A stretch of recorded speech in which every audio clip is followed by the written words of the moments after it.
Hi y'all, what's up y'all?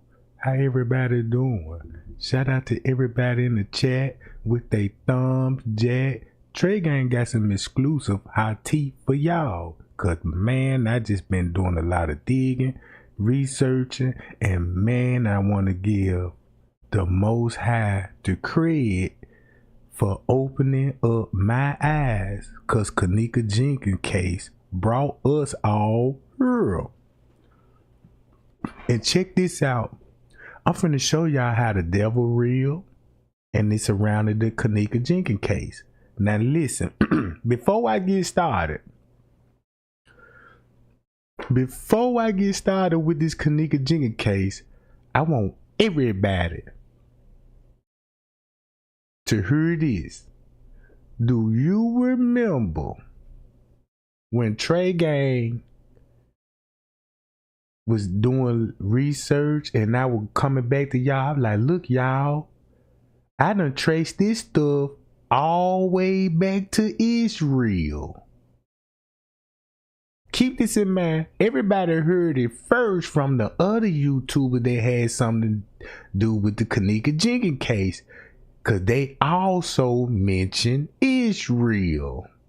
You know what I'm saying? The story they gave us about Israel with the harvesting and stuff, that when they broke it down, it made a lot of sense to y'all. You know what I'm saying? It made a lot of sense, but they weren't showing us the receipts that go with that. So I had to dig up into this just to show y'all, bruh, that the devil is real.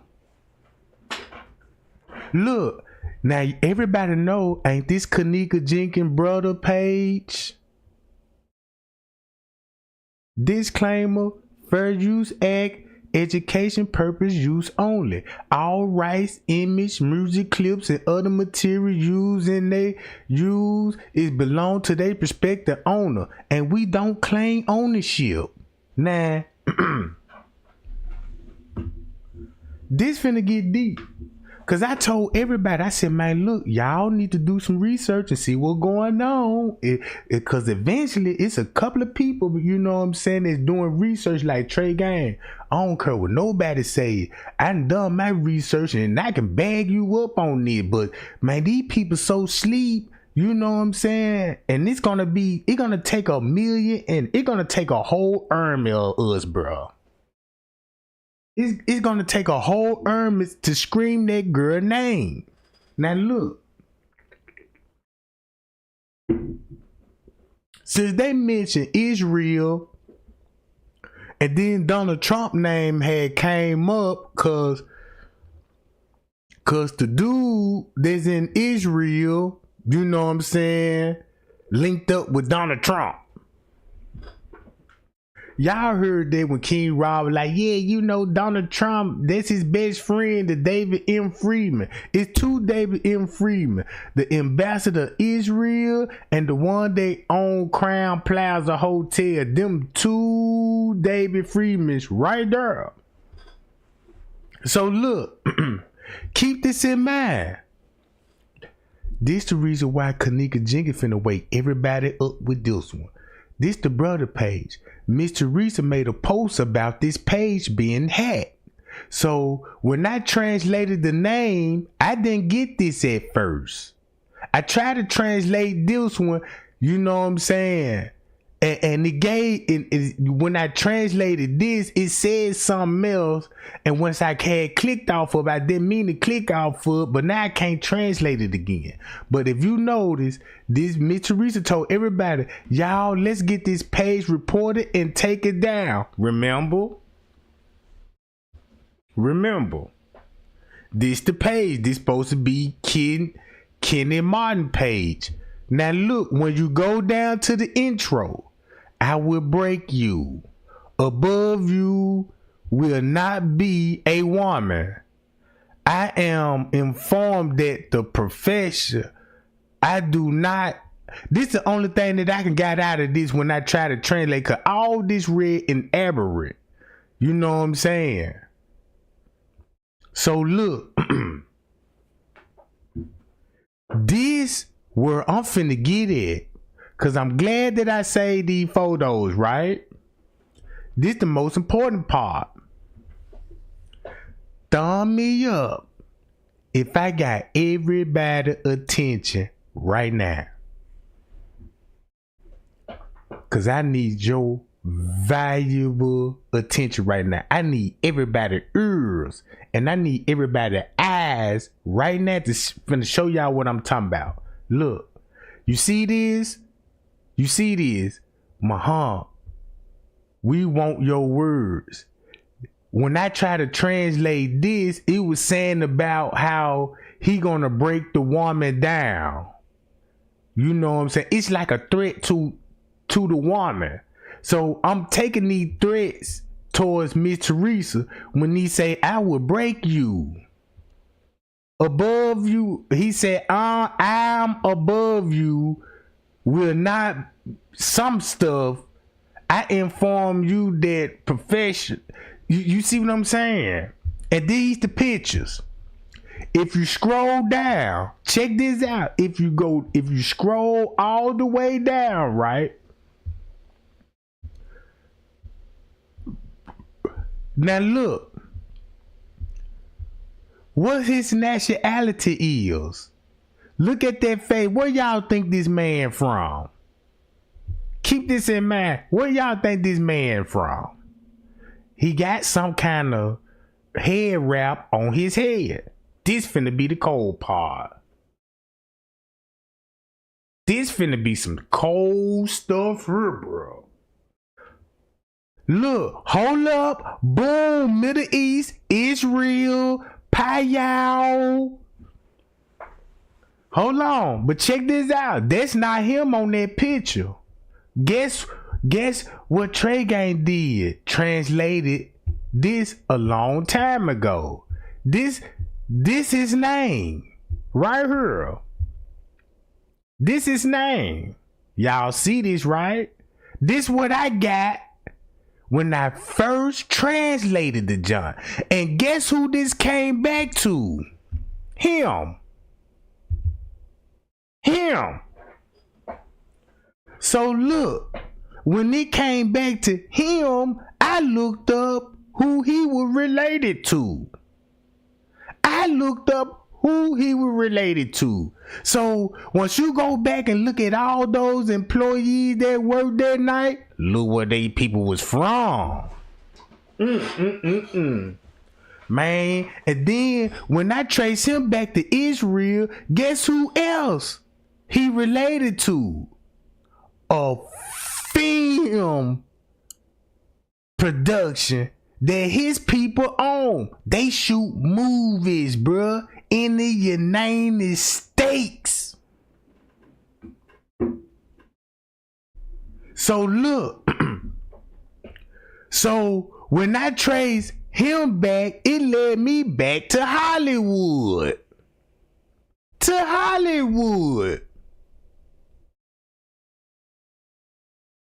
Now, this finna get deeper. This is why KENNEKA Jenkins finna bring us back together. Now, this the person that's hacked Miss Teresa page by him, and he's connected with, look, make it so bad, his people is famous in the Americans. Look, his family is movies, producers, film directors in America.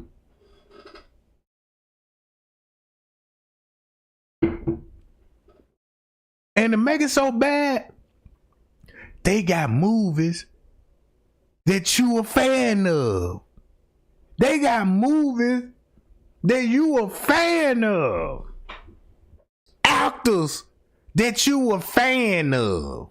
Hold on. I told everybody, I said, go look at these people, go look these names up. Apparently nobody didn't. Because if everybody would have did what I said, watch how this finna go back to Israel.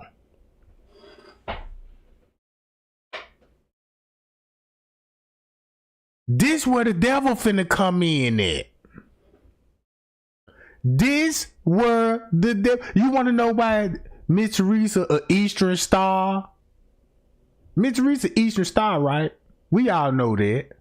We already know that somebody from Israel hacked the page that's connected with American Hollywood Studios. They connected to University, Hollywood, Interscope. They connected to all of this stuff.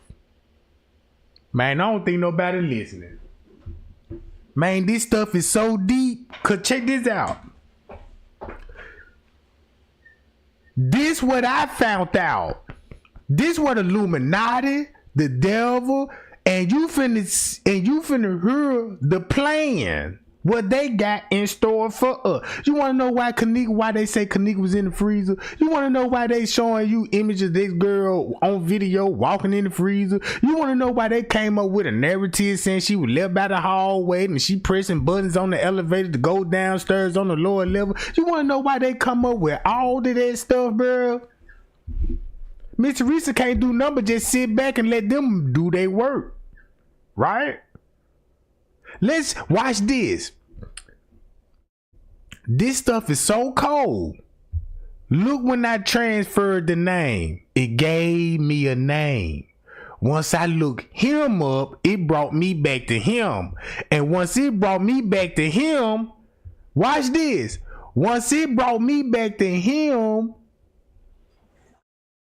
guess what it led me to? An employee at the Crown Plaza Hotel. At the Crown Plaza Hotel, it leads me back to an employee at the Crown Plaza Hotel.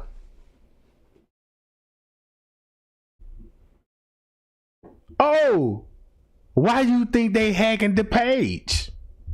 Why you think they hacking the page? TREGANG translated, and I know everybody. I know all the names. And check this out. You can trace his family tree. Watch this. Do this make sense? Do this make sense?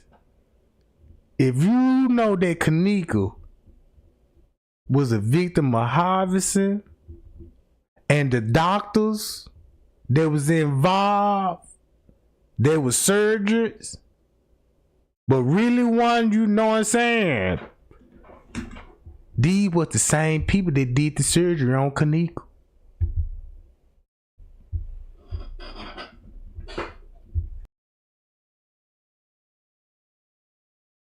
It led back to his people. Don't believe me? Man, it look, wait a minute. Hold on, check this out though. Watch this. Hold on, if you don't believe me, let me show y'all this right quick. Hold on. Let me do it like this. Y'all slipping. Y'all was sleep. If I was lying,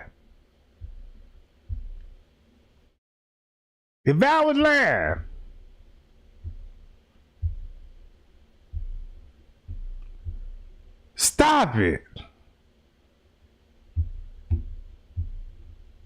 When this was 2 months ago. 2 months ago.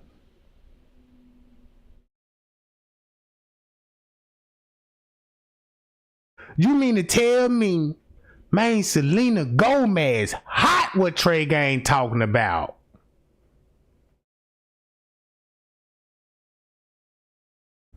Bro, I never need a bitch kidney that bad, bro. Who is the bitch?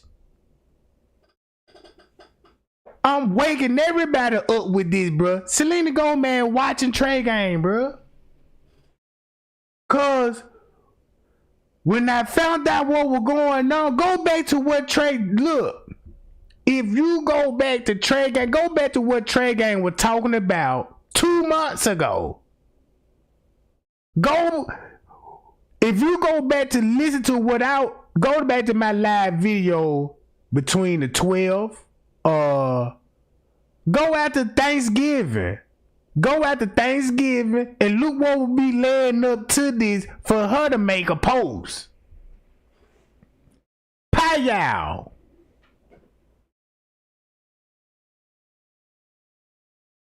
Man, people thought I was lying when I'm telling these people, bro. This shit that I'm telling y'all, I don't think y'all really understand what's really going on. Look who is talking. Bro, I broke down Selena Gomez interview so cold.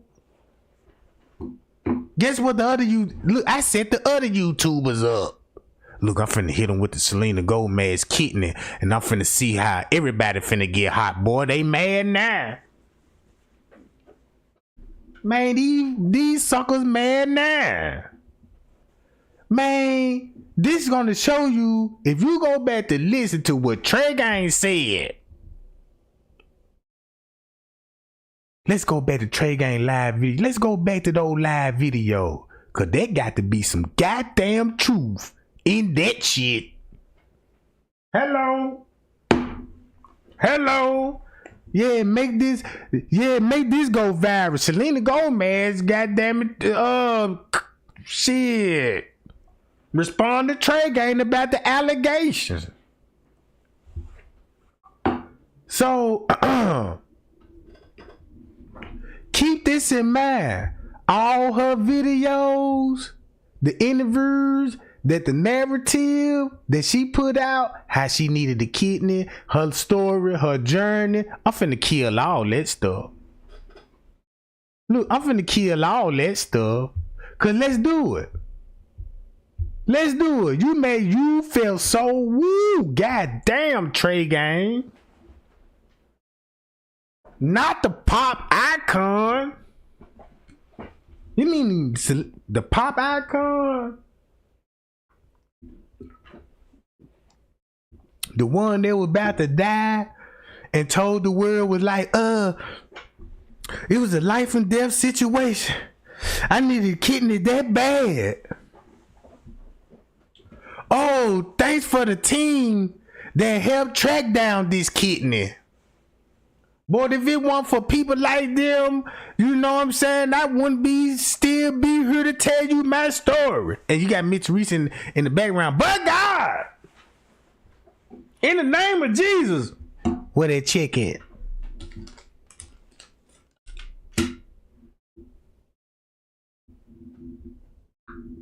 Hello.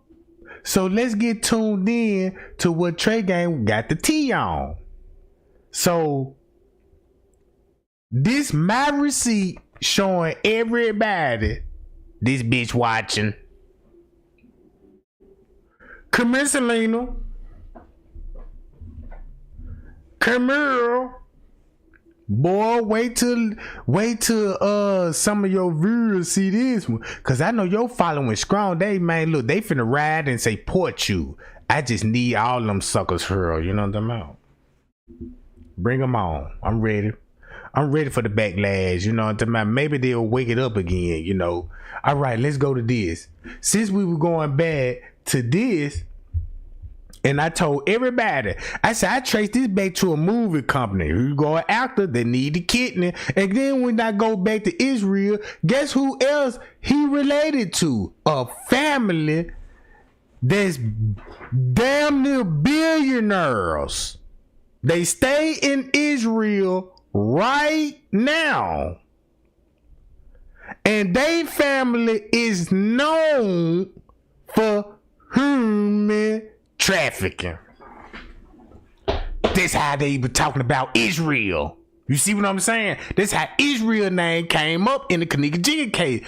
But nobody wasn't knowing, like, well, wait a minute, how Israel connected? But you got King Rod, like, yeah, you know, David Friedman, you know what I'm saying? If you go to the ambassador, who was the ambassador of Israel? Now it's finna all make sense.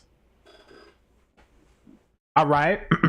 So when it traced back to Israel, and I told y'all I prayed on the KENNEKA Jenkins case, and once I prayed, man, God truly revealed, and you know what I'm saying, what I'm actually seeing is true. Cause I told everybody, I'm saying, man, look, this ain't nothing but devil worshiping. This girl was sacrificed, and when you go to Israel, that's where sacrifice was the #1 capital of sacrificing children's.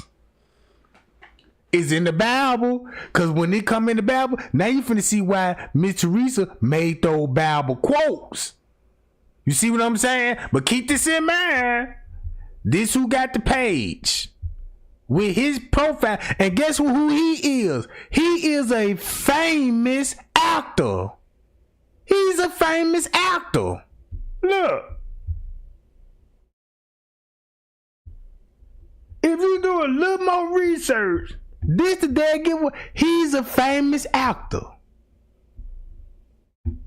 Everybody know Israel got money, bruh. They got more wealth in the United States alone. Look, urban language with look, and you're gonna know you got urban language mixed with Chinese language. So I was like, hold up. I gotta look into this stuff. So I gotta translate all of this stuff. Guess what I translate? Take a screenshot. Translate this. You finna find out what the fuck going on now. Now you finna find out why he kept this post up in December. December the 13th. At 4:43. School Game at the hotel at December, around December. Straight Drop sent a letter to Beach Beauty in December telling everybody, the employees and the staff members and all of this stuff. And then guess what Mr. Reese will be doing on December the 13th? You know what I'm talking about? Yeah. Then look what will be going on in December, right? So look, check this out. Everybody know this right now. He already had the page, and he the one uploaded this. The reason why he uploaded this, cause look, they showing you younger pictures of KENNEKA. You will never see KENNEKA and Kenny when they was older than this, right? This what you finna learn when it come to the Loso video. Alright? Boom. If you look at all the people that come in it at that time, just look at the comments. Everybody. Look. Everybody. Look, here go the girl. The chosen king. Expose the T on. That's your connection from Atlanta, Georgia. Look, that's your connection to Atlanta, Georgia. You remember when they kept bringing Atlanta, Georgia name came up? Because of this. All right. Remember when Shakira Garrett came out? Think about Brianna Garrett. When it come to the book. You got Brandy Martin. Check this out. You got Latasha Jenkins. Look who all responded. This the girl that was on MTV. Look who all responded. Wait a minute. Jewel Escobar. Look at these people. Boom. Go look these people up. So when they trace back to Israel, right? So I said, oh, I see why they come in on this junk and they trying to show this what they look like. Don't this make sense? Don't this make sense? Show them as they teenager had the world thinking like this how Kenny look and this how KENNEKA look. Long time ago, but they trying to make it look like this what they'll look like in the year 2019. In reality, man, bro. Man, this look like 13 years old kids. Hold up. So since they gave us the image, this what you looking at when you trying to find out what's on the footage. That's why you could point out Kenny Martin on the footage, because you look. Alright, watch this. This what I'm finna get it. Selena Gomez know what's going on. Let's expose Selena Gomez right quick, right? Alright, hold on. Let's go to Selena Gomez since she got something to say.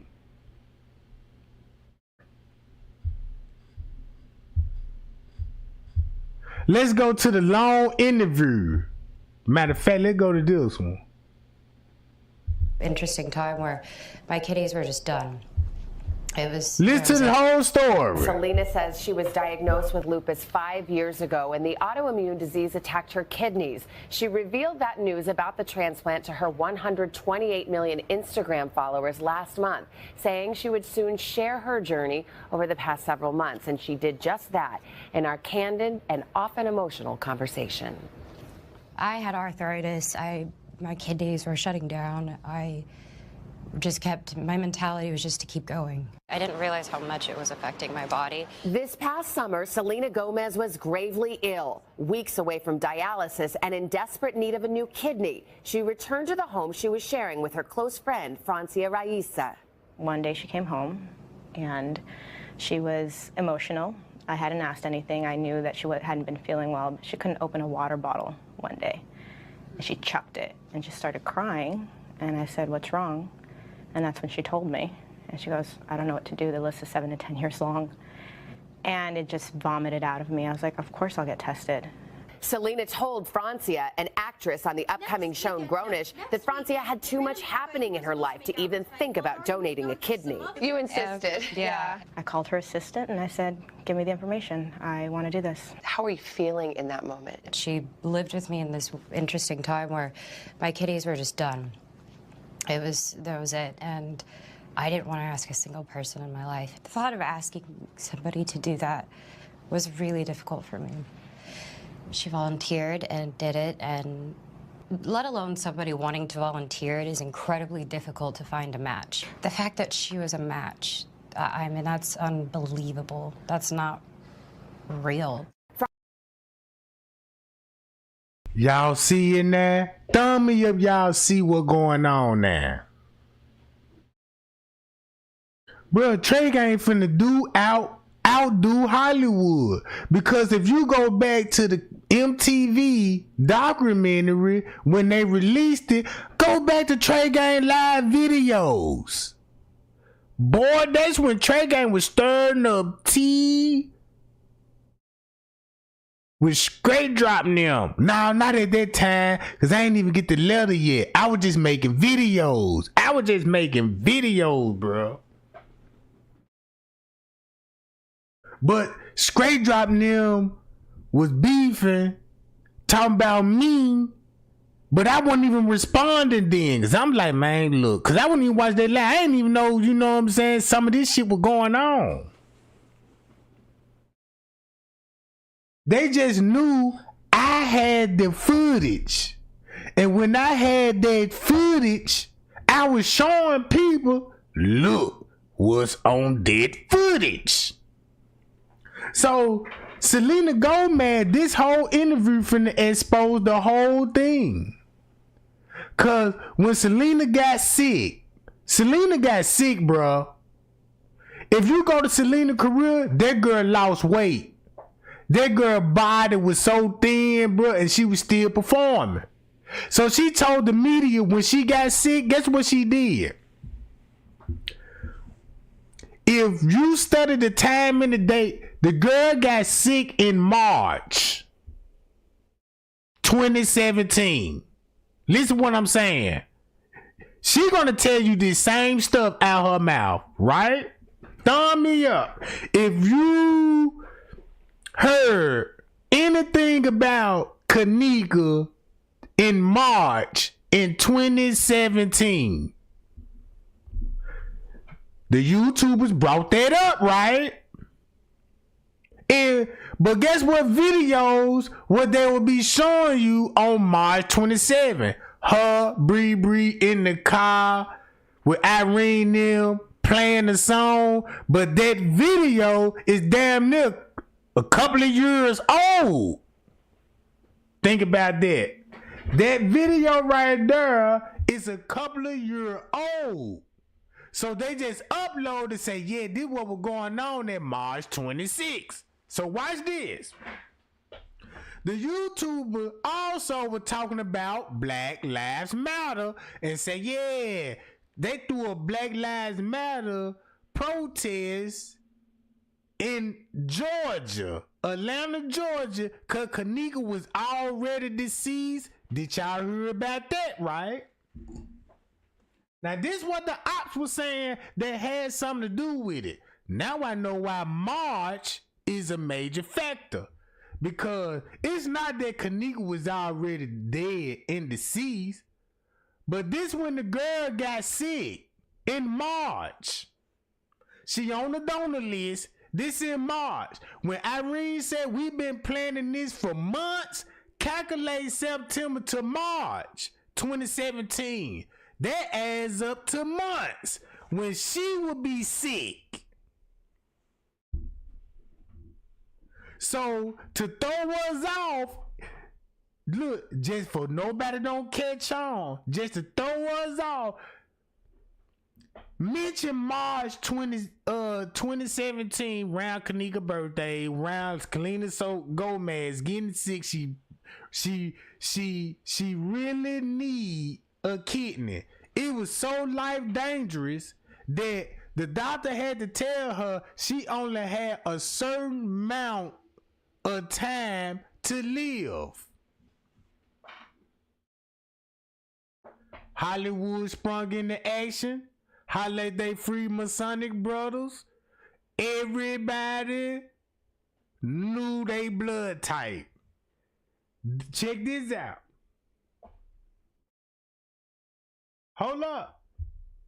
Listen to the whole story. Cause check this out. A celebrity should have never respond about, I never need a bitch kidney that bad, bro. This was just 2 months ago. Damn near 3 months ago. You see what I'm saying? This when the plan was in the making of KENNEKA Jenkins. That's why you don't see a lot of posts back in that time frame on the KENNEKA Jenkins page. That's when they was setting that girl up without her being noticed. Payow! Ain't that would be one of the reasons why Miss Teresa would be yeah, let me delete, cause you would have seen the real friends. You know what I'm saying? You would have seen what really was going on. Oh man. This how the Illuminati work.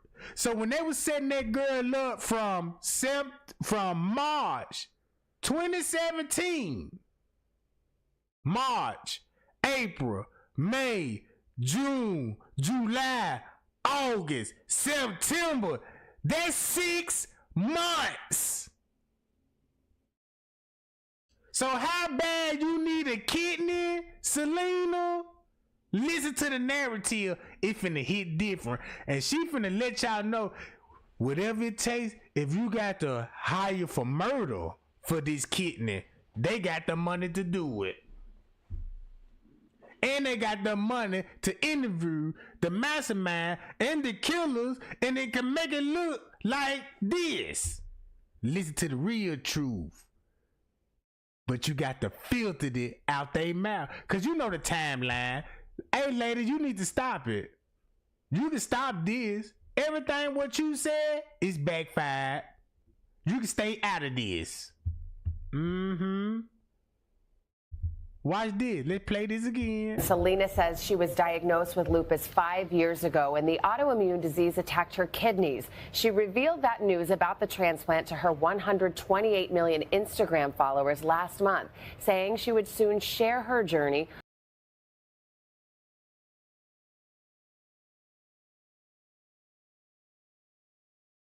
Look, time don't lie. Editor do. Did she say she shared what her story a month ago? Well, this October the 30th. So that means September. Oh, all right. So in September, we knew what happened in September. So when you get exposed and King Rob and them bringing your name up with the Selena Gomez, the kidneys and all of this stuff, and telling everybody how the Masons and the Illuminati, how they all work together and doing all of this old stuff, y'all felt like y'all had to come up with a whole narrative too. So look, in September, all of a sudden when KENNEKA happened, you got this interview a month later to straighten all of this up in case you don't. Look, if you find out what I found out, this why all them bitches watching TREGANG. Yeah.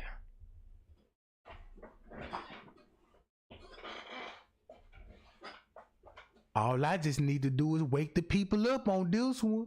I just need everybody to take every word what I'm saying about my research, because I'm finna show you proof right now, bro. And this the only proof that convince you, oh yeah, I'm locked in. Man, play that video, TREGANG. Boom! Over the past several months, and she did just that in our candid and often emotional conversation. I had arthritis. My kidneys were shutting down. my mentality was just to keep going. I didn't realize how much it was affecting my body. This past summer, Selena Gomez was gravely ill, weeks away from dialysis and in desperate need of a new kidney. She returned to the home she was sharing with her close friend. But keep this in mind, we know Selena Gomez was world in September, a couple of weeks before KENNEKA was found in the freezer in Rosemont, in a hospital, waiting for that new kidney. Don't that make sense now? Don't that make sense why she was saying, I was at my boyfriend's house a week before KENNEKA was found in the freezer, and that's when I needed the surgery. So that's when, you know what I'm saying, round about that time I had the surgery. And the next thing you know, I done served the kidney, started fighting back. So now I had to go into emergency surgery. Now we know the time and the date when you need emergency surgery, when you first had the surgery, what week this took in, and what time this would take place. And Miss Teresa said it on the 911 call. Boom! Now you remember all of that? Yeah. Yeah. Let's add the dates and the time. And then look. Boom. Friend Francia Raisa. One day she came home and she was emotional. I hadn't asked anything. I knew that she hadn't been feeling well, but she couldn't open a water bottle one day. And she chucked it and she started crying. And I said, what's wrong? And that's when she told me. And she goes, I don't know what to do. The list is 7 to 10 years long. And it just vomited out of me. I was like, of course I'll get tested. Selena told Francia, an actress on the upcoming show Grownish, that Francia had too much happening in her life to even think about donating a kidney. You insisted. Yeah. I called her assistant and I said, give me the information. I want to do this. How are you feeling in that moment? She lived with me in this interesting time where my kidneys were just done. That was it. And I didn't want to ask a single person in my life. The thought of asking somebody to do that was really difficult for me. She volunteered and did it, and let alone somebody wanting to volunteer, it is incredibly difficult to find a match. The fact that she was a match, I mean, that's unbelievable. That's not real. Francia immediately began the process of having her blood and urine tested. She completed a physical and psychological evaluation. With our Remind y'all, when y'all heard her story, how she said she would think about this KENNEKA. Look at this whole narrative. I promise you, God finna wake you up right now. I want y'all to look at this woman's face and imagine this KENNEKA, but don't listen to what she's saying that's coming out her mouth. Everything is lies. Just imagine this KENNEKA, and just imagine she talking to KENNEKA live on the interview. And then you will see a sacrifice ritual, bruh. Hello. Filter between the lines, bruh. Watch this again. You finna witness a sacrifice or murder.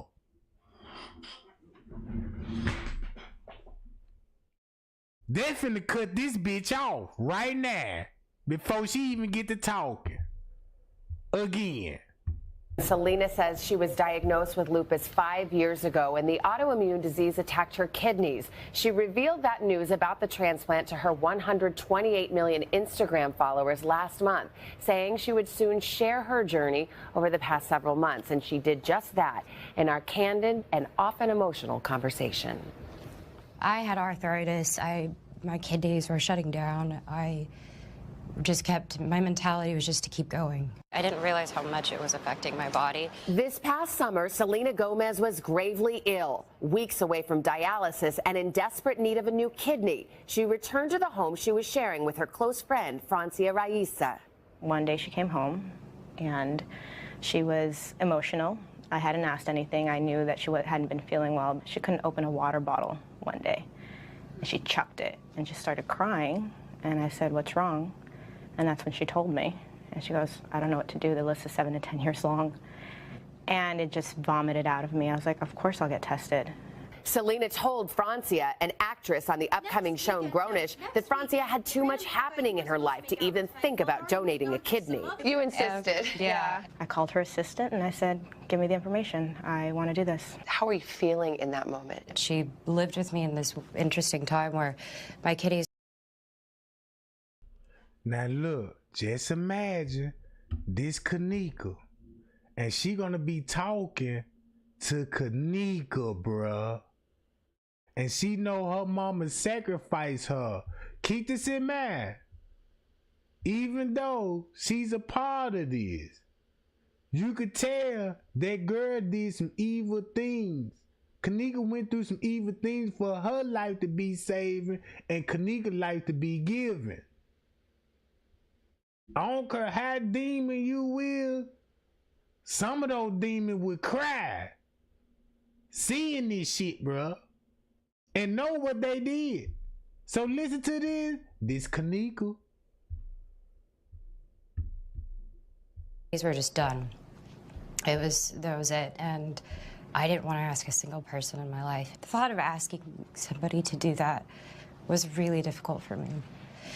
She volunteered and did it, and let alone somebody wanting to volunteer, it is incredibly difficult to find a match. The fact that she was a match, I mean, that's unbelievable. That's not real. Francia immediately began the process of having her blood and urine tested. She completed a physical and psychological evaluation. With our situation, because we were kind of an emergency situation, I did everything in like a day.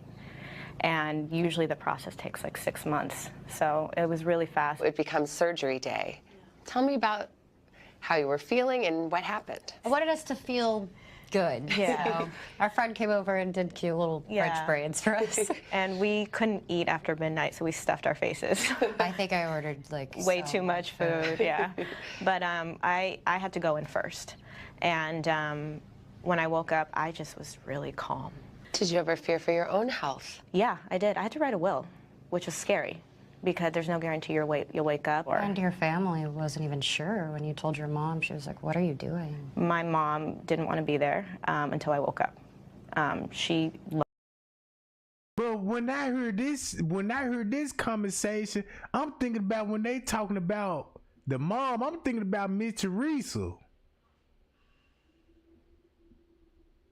You see what I'm saying? When they were like, yeah, the mom didn't want to be there. That sound like Miss Teresa. She didn't want to be there until she wake up.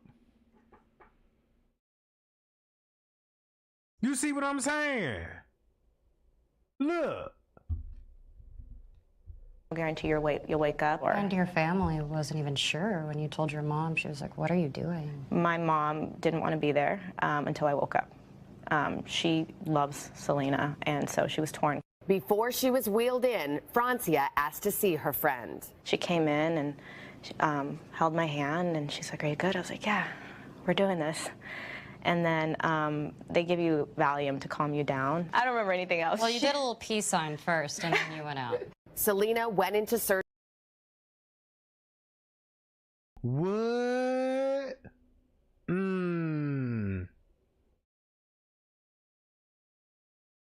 Uh-oh. Hi, y'all. Man, let's get those likes up. Man, we got 250 in here right now, and we waking up the whole J4K community.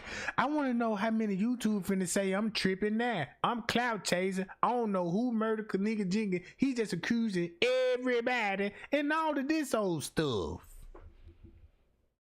Look, hey Benny, what you said, Muhammad is a filmmaker and the actor too. I messaged TREGANG. I just said that.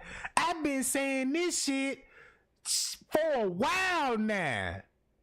For a while. But nobody ain't just really waking up. Cause keep this in mind. This the whole purpose of that whole 36-hour footage. This the dead giveaway. Cause everybody you seen on the footage is none but actors. This why King Rob and them said, yeah, they ain't crisis actors and all this. Cause everybody was actors. This is a sacrifice that was going on, a hotel that was rented out to a movie production company. That's why you never had a witness at the hotel came forward and say, I saw this and this and that.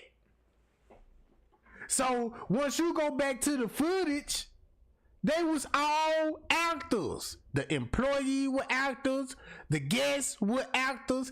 Everybody was actors. And look at the nationality of the people that was in the hotel that night. You see what I'm saying? Bro, it's in our face the whole time because I was applaud. I was shocked like, damn. Man, these people really need to watch that footage. Because each and every person got it on a TV show or in a documentary or a movie. It could be a low-budget film. Nobody ain't never... It's a lot of low-budget film nobody ain't never saw before. So, what I'm finna do is... I'm finna show y'all Hollywood connection that's dealing with a Hollywood actor that needed a kidney and they was preying on black people. Black people got the what? The best organs in the world. So you gonna disguise this through a crime where it's highly gang that you could come on now. Come on now. So this girl called KENNEKA a bitch. December the 3rd, 24. And guess what TREGANG showed y'all where the surgery place at. I showed y'all this on Google Maps. I show y'all this stuff.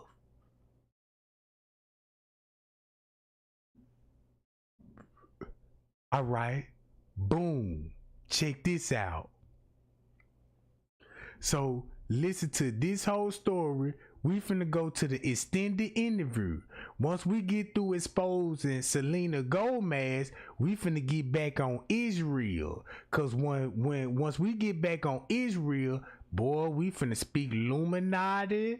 We finna speak the devil. The devil finna come up in Israel. Remember, man, y'all, Jesus died in Israel, right? Keep this in mind. Jesus died in Israel. Keep that in mind. We tracing this back to Israel. So once you trace back to Israel and go back to the book of Genesis, they've been doing this kidney transplant thing all over the world. You see what I'm saying? They've been doing this stuff, bruh. This go back to the book of Genesis. And guess what I found out? When I went back to the book of Genesis, y'all remember the 12 tribe of Israel? Man, look, I thought those 12 tribe of Israel were black people. Hold on. TREGANG, what you talking about? You know the 12 Israel, you heard of Adam and Eve story. You know they were made out of dirt and all of this stuff. Man, I know that. But guess what I found out? Cause keep this in mind, we going back to Israel. Let's go back to the birthplace of Jesus.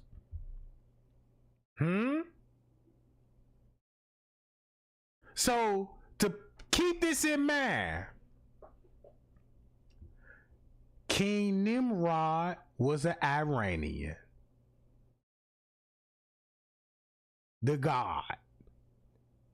The hunter of mighty men. Man, I'm finna talk about Mason signs right now. I got all this stuff pulled up right now. Mason signs. I'm finna show you about the McDonald's Masonic symbol. Look, I'm finna go back to all of this and show you where all of this stuff come from.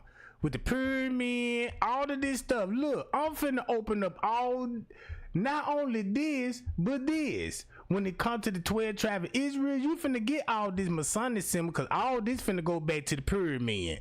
All this finna go back to the pyramid, the All-Seeing Eye, and the Illuminati, right? All because of the 12 tribes of Israel. The 12 tribes of Israel. The 12 tribes of Israel. Guess who built the pyramid? Boy, when I found out, like, damn. Oh, now I see why the Illuminati got the pyramid and all these symbols dealing with Israel. And when it come to the KENNEKA Jenkins case, hold on, let me go to it. When it come to the KENNEKA Jenkins case, oh, I see why it's linking back to Israel. 12 track, because it opened my mind up. You finna see all the symbols in this stuff. So let's go back to this. I promise you. I promise you. Man, let's get to 200 likes. We gotta go, gang. We gotta go. Let's get to 200 likes. I'm finna play the video, right? I'm finna play this video. Now you finna watch the devil expose itself. Since she said she don't need a kidney that bad, watch how she need a kidney real bad. Surgery next. I remember waking up 2 hours after, and I saw my mom, I saw my stepdad, and I felt okay. I felt really good. I got to see you and tell you I love you, and then I went back to my room, and I started to attempt to fall asleep. And in the middle of that process, I started hyperventilating, and there was so much pain there. Doctors told Selena she'd have to go back into surgery. Her new kidney was turning around inside her body. My teeth were, I was like grinding, I was freaking out.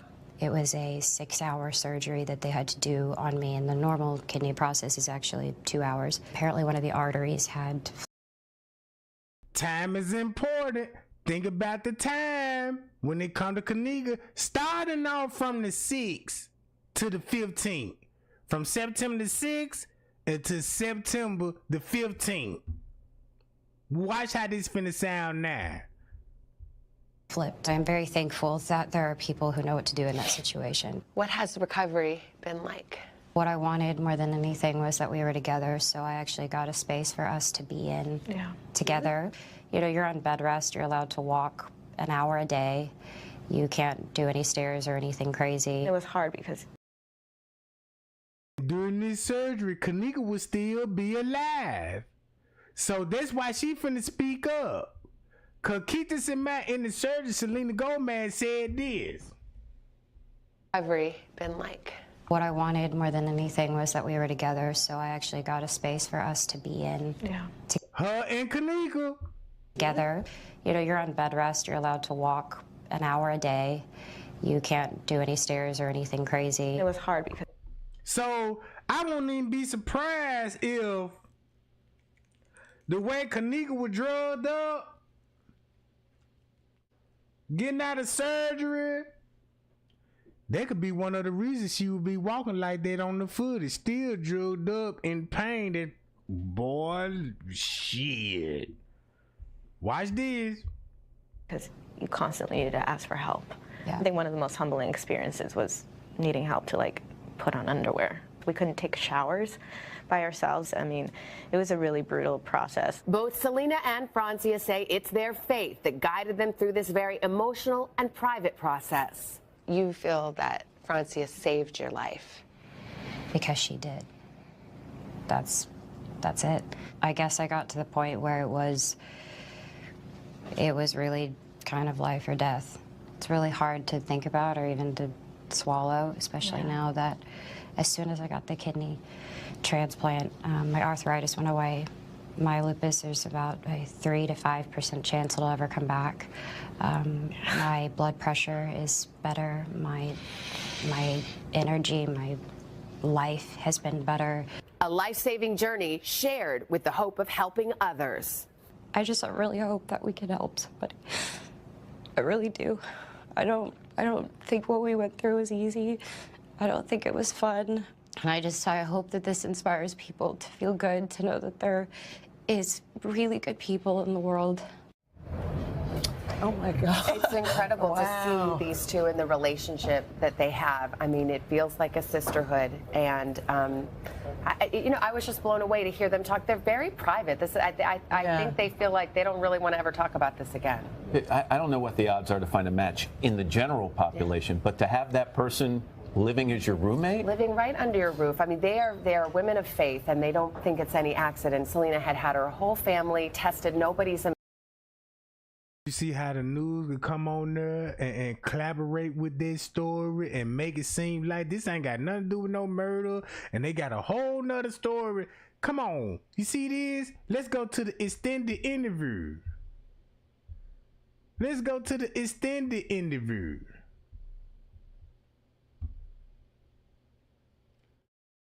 Keep this in mind. All this will be going on at the same time, Miss Teresa. I need the extended interview. Where that Johnny? Right here. Here we go. If anything, she's instilled hope in me. Hope. Yes. You've talked about how there were times that you guys were going through the couch cushions looking for quarters. Yes. Hold on. Surreal in a way?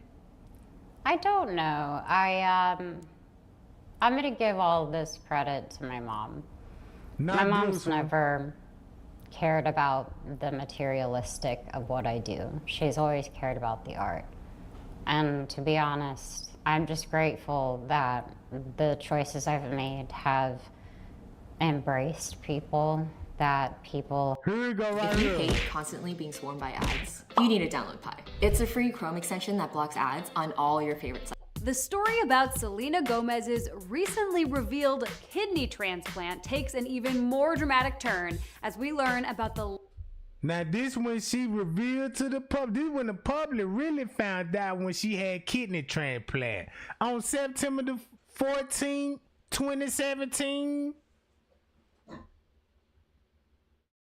Remind y'all, the news just said, yeah, she revealed to her fans that she had lupus. She been had lupus. She was on a dying knee. Nobody didn't know this lady was sick until September the 14th.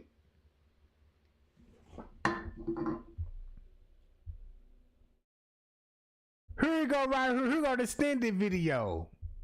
For a while, so it's a little, yeah, weird. Yeah, it's nerve-wracking a little bit. It's a bit weird. Yeah. We're happy to be here.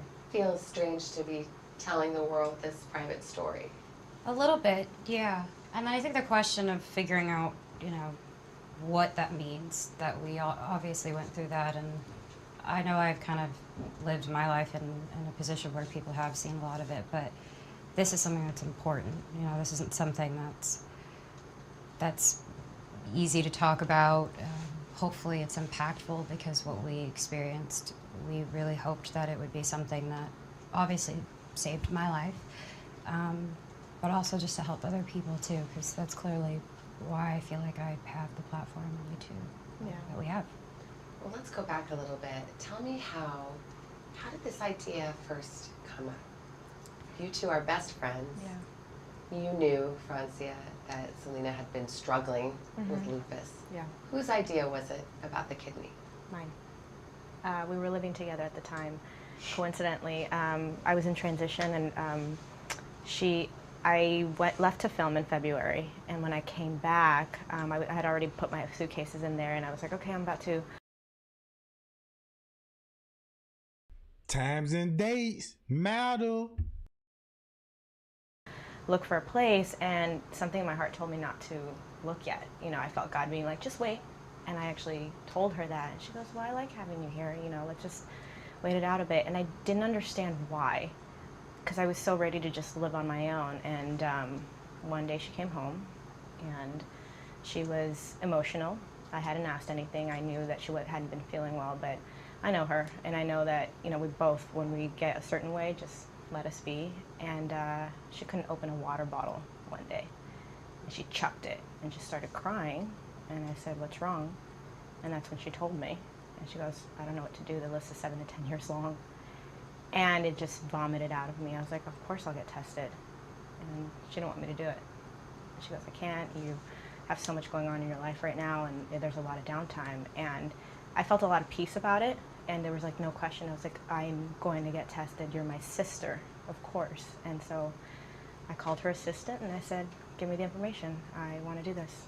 So when Francia called you, Selena, and said, "I got tested and I'm a match," then what happened? I definitely remember.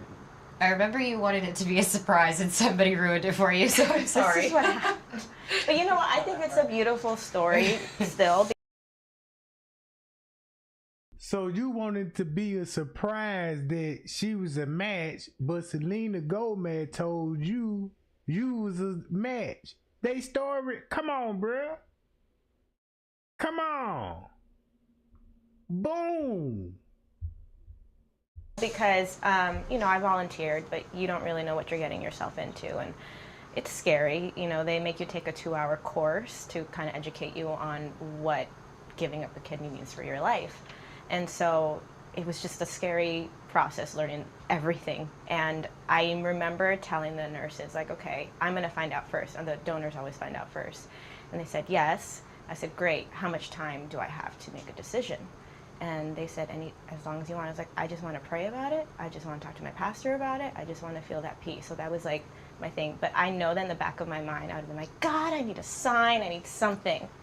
And so she called me and said, "Hey, we're a match." And I was like, "Why are you telling me this?" But in my heart. But she just said, Selena just said you wanted this to be a secret. Immediately I felt God being like, "Let's go back." I remember telling the nurses, like, "Okay, I'm going to find out first." And the donors always find out first. And they said, "Yes." I said, "Great. How much time do I have to make a decision?" And they said, "As long as you want." I was like, "I just want to pray about it. I just want to talk to my pastor about it. I just want to feel that peace." So that was like my thing. But I know that in the back of my mind, I would have been like, "God, I need a sign. I need something." And so she called me and said, "Hey, we're a match." And I was Hold like, on, I gotta go back to this. There's a lot of downtime, and just started crying. And I said, "What's wrong?" I hadn't asked anything. I knew that she hadn't been feeling well, but I know her, and I know that, we both, when we get a certain way, just let us be. And she couldn't open a water bottle one day. And she chucked it and just started crying. And I said, "What's wrong?" And that's when she told me. And she goes, "I don't know what to do. The list is 7 to 10 years long." And it just vomited out of me. I was like, "Of course I'll get tested." And she didn't want me to do it. And she goes, "I can't. You have so much going on in your life right now, and there's a lot of downtime." And I felt a lot of peace about it, and there was like no question. I was like, "I'm going to get tested. You're my sister, of course." And so I called her assistant and I said, "Give me the information. I want to do this." So when Francia called you, Selena, and said, "I got tested and I'm a match," then what happened? I definitely remember. I remember you wanted it to be a surprise and somebody ruined it for you, so I'm sorry. This is what happened.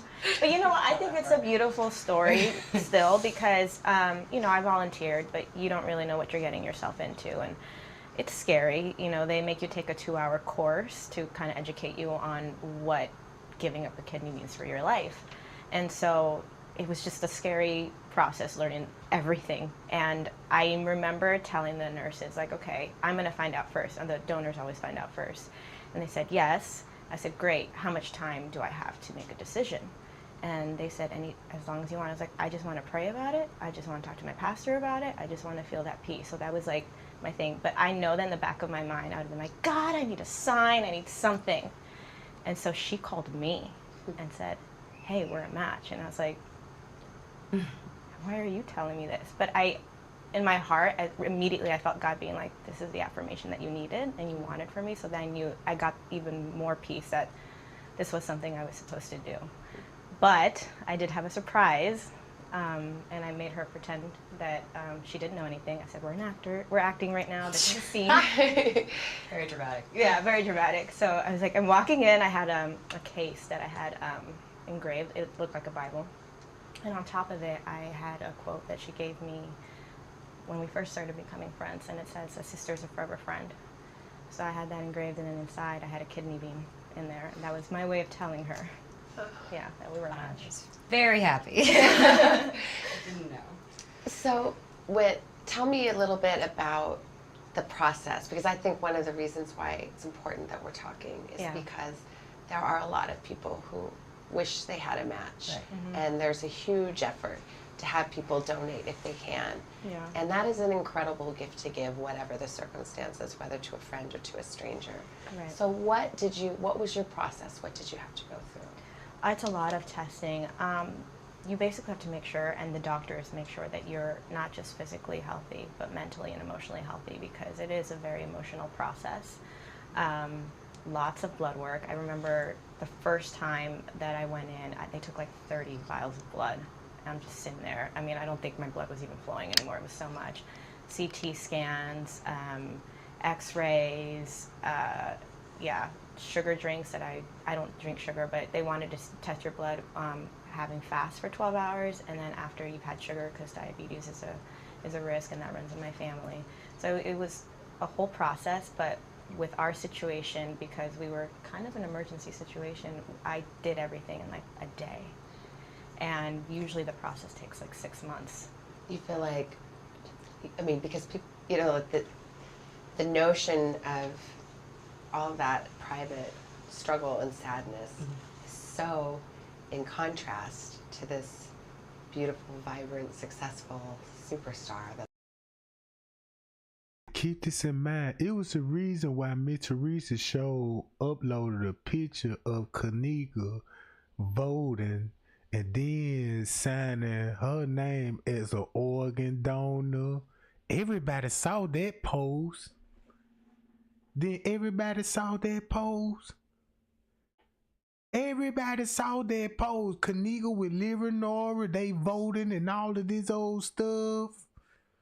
And Miss Teresa is connected to a donors program. Accounts, awareness, and all of this old stuff. The same people that's dealing with organ harvesting. And check this out. Everybody that was in their hotel is Mexican, Israel people, and foreigners.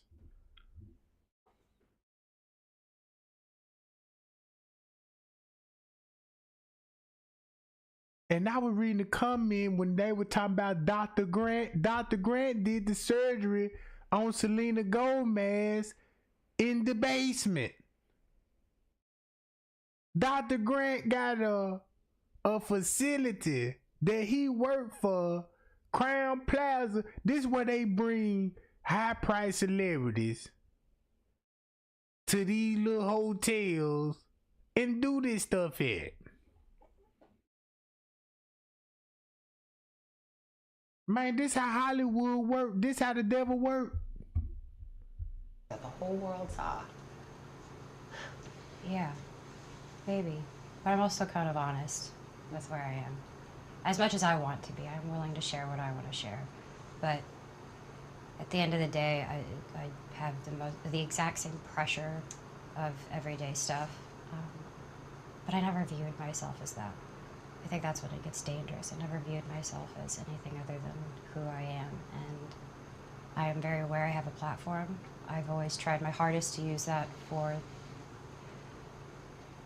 positive, and in a way, that platform has saved me from myself a lot, because I wouldn't want anybody to experience what I've experienced. I wouldn't want anybody to hurt or understand or feel alone. And I get it. I'm constantly on things. I'm distracted by the world and the ways of the world in my generation. I think it's very difficult to be living in my time right now with our girls our age. It's really hard, and I've always just wanted to exude and show people that I'm not unattainable. You're not looking at someone that's, oh, you've got everything. That's not the case. I love what I do. I work really hard. I have worked really hard. But at the end of the day, I'm a person, and if I could let people know that they're looking at things that sometimes aren't real, they need to understand that they're beautiful, they're real, they're going through things, and it's completely okay. That's why I'm so fortunate that it was one of my best friends that I got to experience this with. And we actually met somebody shortly after that you're close with who had a transplant too, and then you just have this whole new perspective on people that go through something. A stranger giving somebody else a kidney is even amplified, because there are people who are so good that they want to help somebody, and that's so beautiful and rare, and people need things. Nobody's aware of half the things that doctors and, you know, lupus or cancer or, you know, a kidney transplant, an organ, heart transplant, all these things. I don't think people are aware of how much that's in need. And there are simple things you can do, like even just donating blood, or maybe just being aware, talking about it, putting on your license and accepting, maybe I do want to be a donor to when I don't need my body anymore. That's a big deal, but I'm just saying there are things that you can do, and I think that's something that's important. I think people should be aware of that too. And I don't know, I think that's... Yeah, it's definitely a rewarding experience, especially because a few weeks afterwards, you know, my friend called me and she said, hey, I heard about what you did. My boyfriend's doing it tomorrow, anonymously. He didn't know who he was giving it to, and I was like, wow. So cool. Yeah, let me talk to him, because I know exactly how this feels. And a lot of information that I had given him, we were so lucky. We have amazing, amazing doctors, and half the stuff I told him, he didn't know. Did you ever, in your hardest moment, think, why did I do this? No, I never regretted it at all. I'm actually really honored and grateful that I was able to do that for her. And, you know, sometimes I even look at her and I'm like, wait, so I did that? Like, it's just weird. And, you know, she tells me, like, you saved my life. And it's just hard to process, because to me, like, I love her so much. She's my sister. It's like, it wasn't even a question, never a regret. I think just the recovery was just hard. But I just, again, I'm going to bring up God again, because he's awesome. Like, had him just help me through that. There is something really profound about a friendship, but now there's this physical connection. Yeah. Something that was in you, Francia, is now in you, Selena. You ever let yourself think about that? So weird. It is weird. I do, yes. And you know, there are a lot of so because I went through that process, you know, I think as a woman, especially now, there is the physicality of it, and I actually have a little bit of a protrusion that will be there forever, and that means I kind of have to dress differently and be aware of it a little more. And it was really, really massive at first. I ended up having to get it drained, because it was just, it had got, my body went through so much. But it was weird, you know, it was just kind of like, I would laugh, because we would think, okay, that's insane, that's happening. I have, like, that was part of your body. It's still so weird. It is weird. Now, all right. Now, let's get back to this. Now, look. This why KENNEKA brought me here. Because it took me all the way back to Adam and Eve. When it come to Adam and Eve, I know this finna sound strange, and I know this finna be like, wait a minute, TREGANG, what is... Man, listen to what I'm saying. Now, if I told you I prayed to God, I want to find out what happened to KENNEKA Jenkins. If God direct me in the KENNEKA Jenkins case and show me what it is, he going to show me everything else that's going to come with it, and it's going to answer my spiritual belief. And I didn't ask for this. It was just given for what I asked, just to solve a murder. So put it like this here. I'm trying to solve a murder, look into a murder, and coming to find out this murder opened my eyes to my religious belief. So when I went back to Adam and Eve, right? Check this out. I went back to Adam and Eve. This where you finna get the arch from. When I show y'all the mixed on the arch, now world news arch is upside down. If you throw the arch up, that symbolizes a woman breast. Hold on. Keep this in mind. We know it was a sex act when it was happening with KENNEKA, so keep that a cover up. All of this, keep that a cover up. Now look, you notice they got afros, they got beards. I mean, they got afro, he got a beard, right? Now, keep this in mind. A lot of us would say, yeah, these black people. You see the beard, the afro, this Adam and Eve. They were made out of mud. The Bible said they were made out of mud. What color is mud? Yeah, mud, that color. You know what I'm talking about? And boom, this is creation. And guess what? It's an Ethiopian painting, ain't it? And then you would be like, okay, these is black people. Right?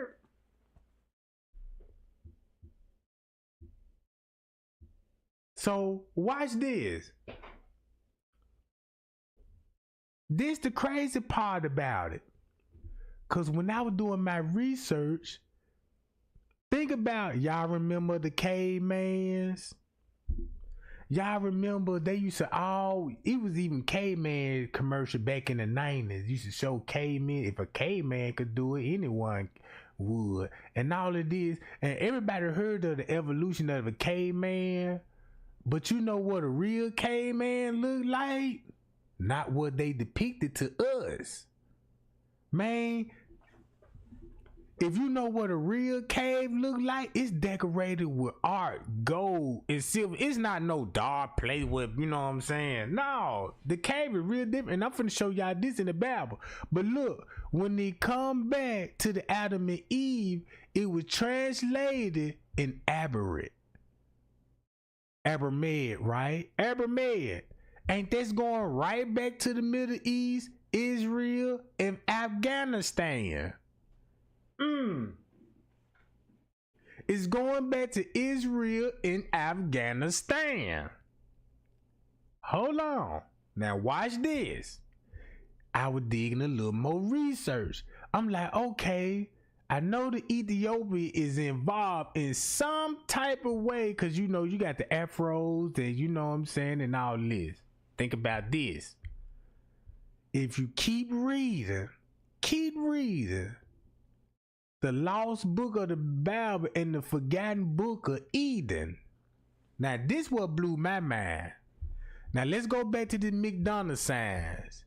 Fast food, you know, these the people that gave you clone meat. Everybody know these people give you clone meat. You eat the doctor even tells you leave the fast food alone. But now, you know what I'm saying, we addicted to it. We love that clone meat. Not the real meat, but that clone meat. And they gonna profit off of it. Boom, boom, boom. And once you understand where these symbols come from, you'll be like, oh, McDonald's 13. So when you change it this, you can change to a 3. Boom. Then you can start seeing symbols in logos, Dodge Ram. I'm gonna show y'all why. Look, I'm gonna show y'all why you would see the goats and the lambs and all this and the Baphomet, and the owl. You know, if you look at the owl, you see the pyramids and the owl eyes. You know, if you look at an owl, you see the pyramid with the beak and all of this. And then you see the Masonic apron in the owl chest. So once you get to learn the symbols, you could be like, oh, I can see the symbol. This just a Masonic right here. This apron. Hold on, where the apron is? Do I need where the apron now? I might have already got rid of it.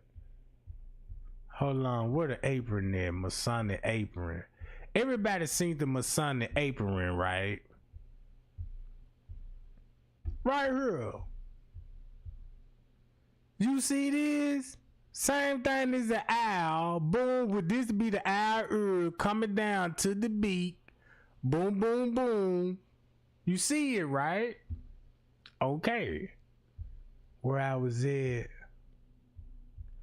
Right here. When they come, you know what I'm saying? Look what an envelope say. An envelope shaped like the Masonic apron. You can put an envelope right in front of your private part. Then look. Here go the cars you ride, the owl symbol. Then you got the Dodge Ram and all of these. Then you got the horse.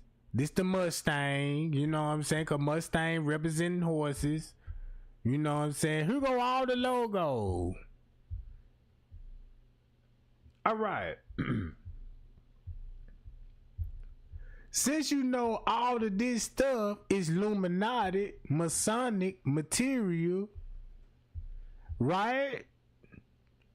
And if you know the symbols and study the symbols, you will see, okay, I see what's going on. All right.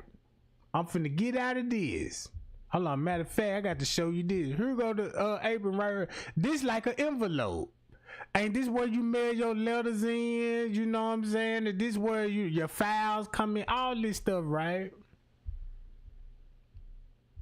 Boom. Boom. Boom. If you know all the symbols with the books, you even got what right here? What this is? What is this?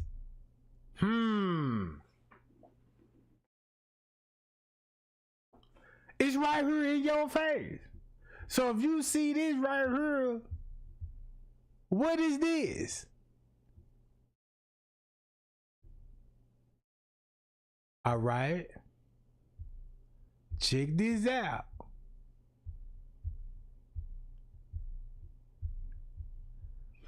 So this is what I learned when it came to Freemasonry with Miss Teresa Eastern Star. You got the god of the sun, the stars, and the moon, right? Sun, star, and the moon gods, right? You got the pillars, checker flow, you know what I'm saying? Then you got the, you know what I'm saying, the three bodies, the Holy Trinity, and all this old stuff when it comes to the Freemasonry. I'm finna get out of this. Everybody already know what's going on with this. So boom, when I started looking into this, and I went to the Garden of Eden, so I said, well, look, let everybody hear this translation. Books 1 and 2 begin immediately after the expulsion from the Garden of Eden and end with the testament and translation of Enoch. Great emphasis is placed in Book 1 on Adam's sorrow and helplessness in the world outside the garden. Look, and I'm finna show everybody where the Garden of Eden is. This is crazy to me. Cause guess what? This where I'm finna get at. Everybody you seen at that hotel, look what race they were. Then TREGANG show y'all, I went on Miss Teresa page. I went on Leonora page.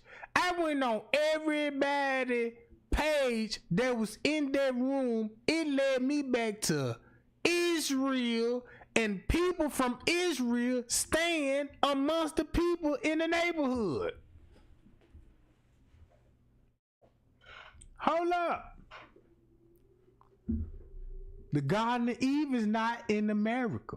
And I'm finna prove all of that. I'm finna prove all of that. Cause check this out. Guess where the Garden of Eden is?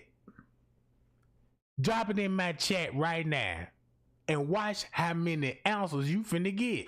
Watch how many answers you finna get, and we all Christian. But I'm finna go straight to the Bible scripture, and I'm finna show you where that John is. There you go. It's in Persia. It's in Persia. Look. You got Saudi Arabia, Iraq, Syria, Iran, Afghanistan, Pakistan. If you take Pakistan, Afghanistan, Iran, Iraq, Syria, Iraq, Yemen, and Oman, right? Right here. But look how small Jerusalem is. Israel. Right? Look how small Israel is. Let's go to Israel. Look at the water. Look at the land. Look at this, bro. Israel is a beautiful country.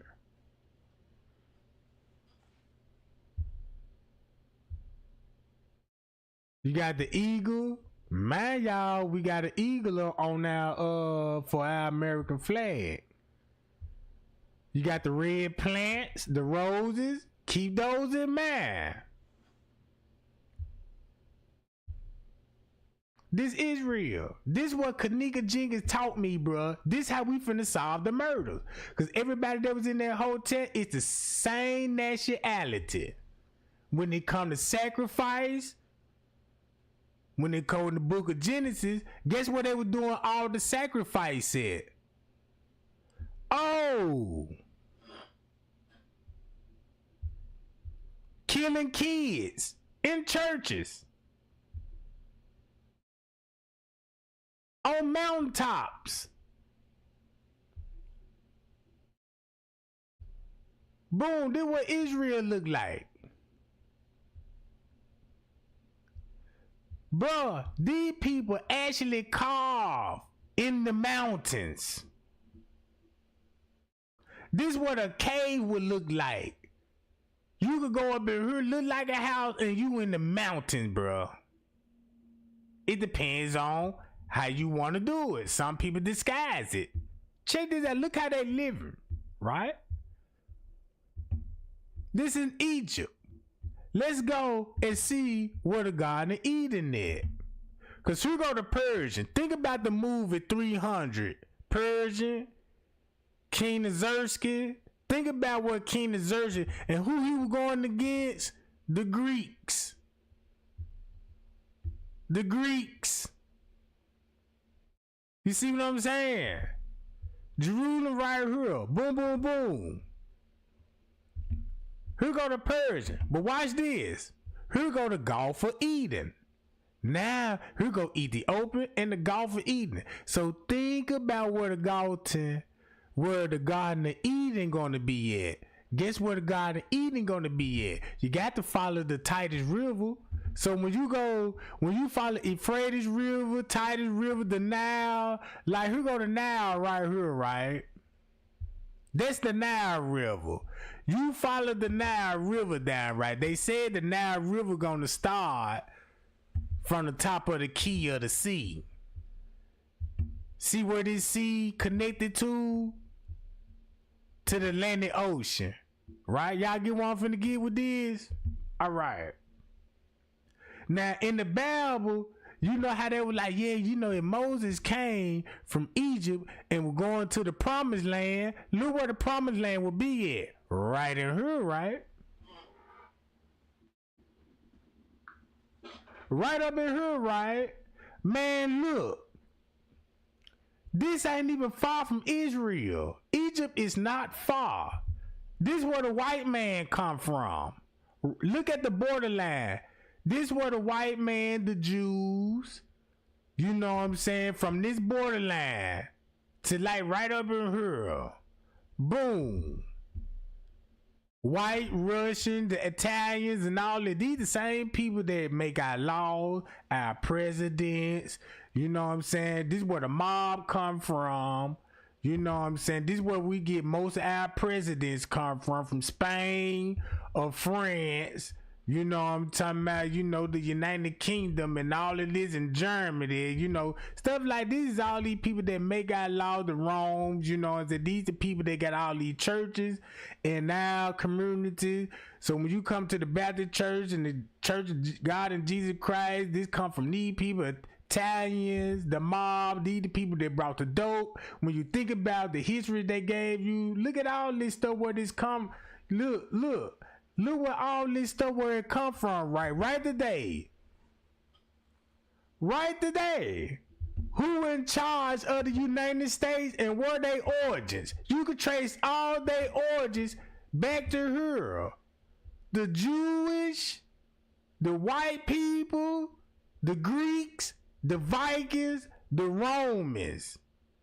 And guess who these is? Guess who these people is specifically they talking about in the Bible? Cause if King Nimrod, if they built a tower somewhere over here in Baghdad, in Babylon, especially Babylon, where the Tower of Babylon, you see why the whites and the Arabs would be going with who to war with, and that's how the white people was getting enslaved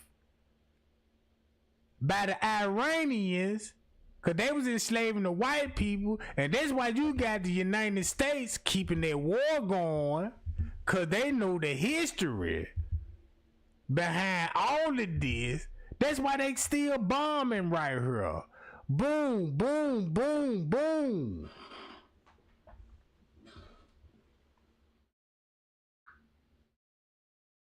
You see what I'm saying? This is what KENNEKA woke me up on. All right.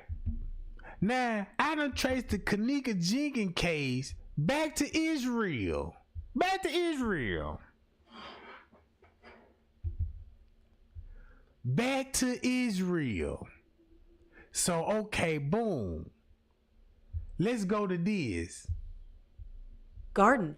In Book 1, the punished serpent attempts to kill Adam and Eve, but is prevented by God, who again punishes the serpent by rendering it mute and casting it to India. 7. Satan also attempts to deceive and kill Adam and Eve several times.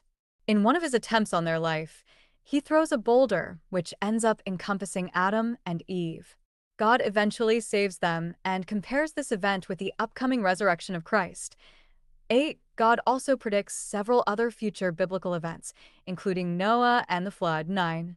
In Book 2, the sons of God, who appear in Genesis 6 verse 2, are identified as the children of Seth, and the daughters of men, as women descended from Cain, who successfully tempt most of the Sethites to come down from their mountain and join the Cainites in the valley below, under the instigation of Jenan. So once you go back, when he said, come out the mountaintops, and you could come down, like where? Join us below in the valleys. So check this out. If you go to your research, right? You go start out with Babylon. Look what Babylon at.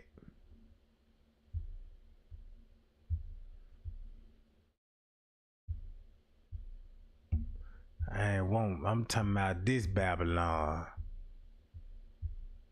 I'm talking about this Babylon.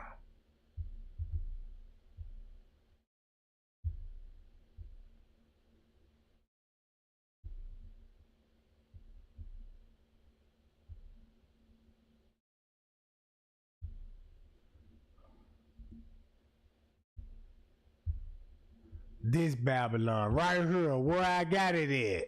This Babylon. Now look, everybody know about the Tower of Babylon, right? The Tower of Babylon. Now look, this Babylon.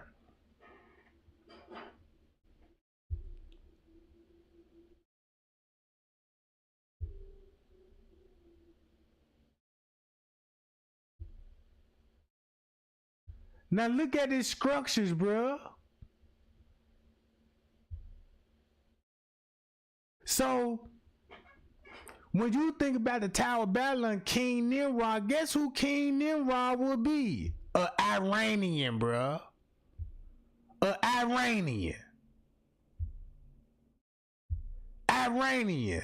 No wonder why the Iranians own the oil and the gas stations in the United States.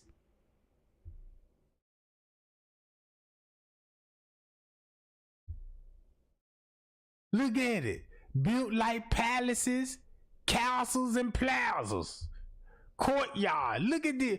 Bro.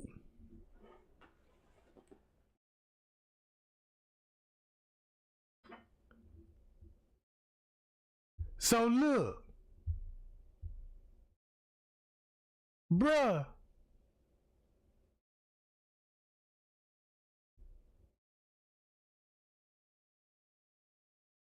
Look at this, bruh.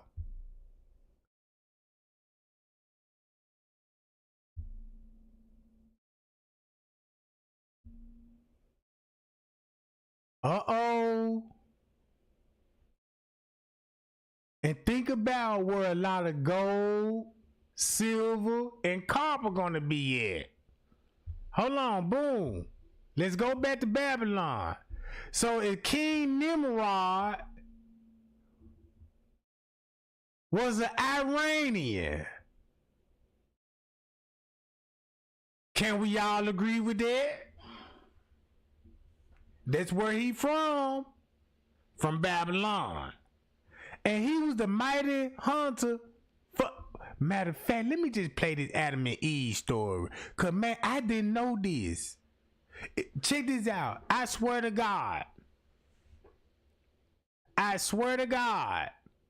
I believe black people was already here before Adam and Eve. Cause this finna show you the Iranian race and the white man race. Hold up. In the Bible, in the book of Genesis, this finna sound so crazy. We was already here. All of this were occupied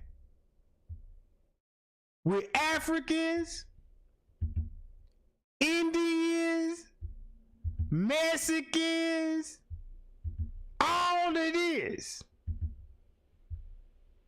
But watch this. If you find out where the Garden of Eden was, now you will see why it's gonna be two nations. One gonna be going against the other in the Esau womb. In the Esau womb, I said, oh, that makes sense. So I see why both of them had to crucify Jesus. The Romans, the Greeks, and the Arabs. You see what I'm saying? Now I see why they had to crucify him and covered it up. Covered it up.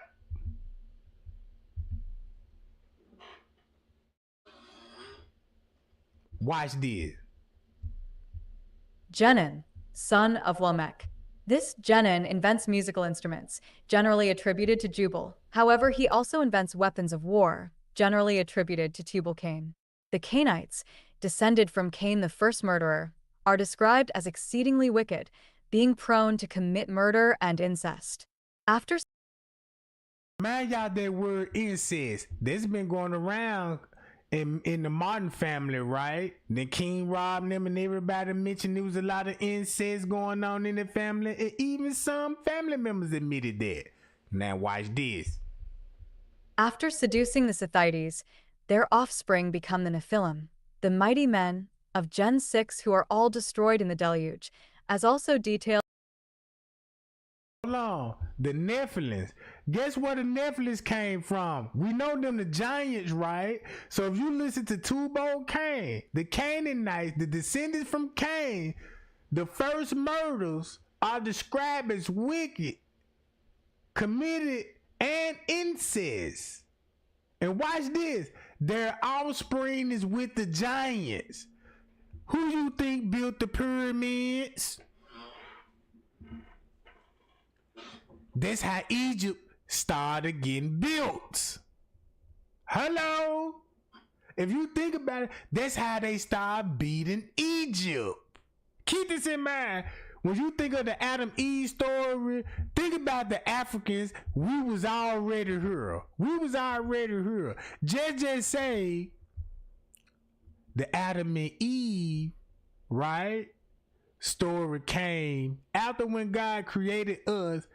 And then look what would happen if you got another race that came from heaven that was struck down here like lightning into the world and created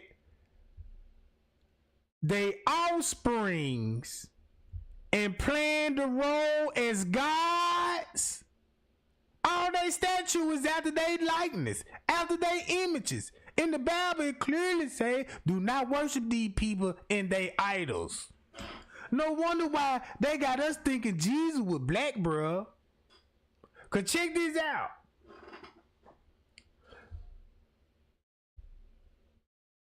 This finna question this. Now this come from my research. This would be one of the reasons why they want you to think Jesus was black. Now Jesus gonna be around Africans and stuff. He right there in Egypt with the Ethiopians. Cause keep this in mind, when you look at Egypt, when it come to Moses, you know the Moses story, smite the man and say, let my people go. If you look where Moses' descent come from, and then you will see why Babylon came and playing God and like, I want to go up there to heaven, up there with God again. He struck me down here. Let me get back up there.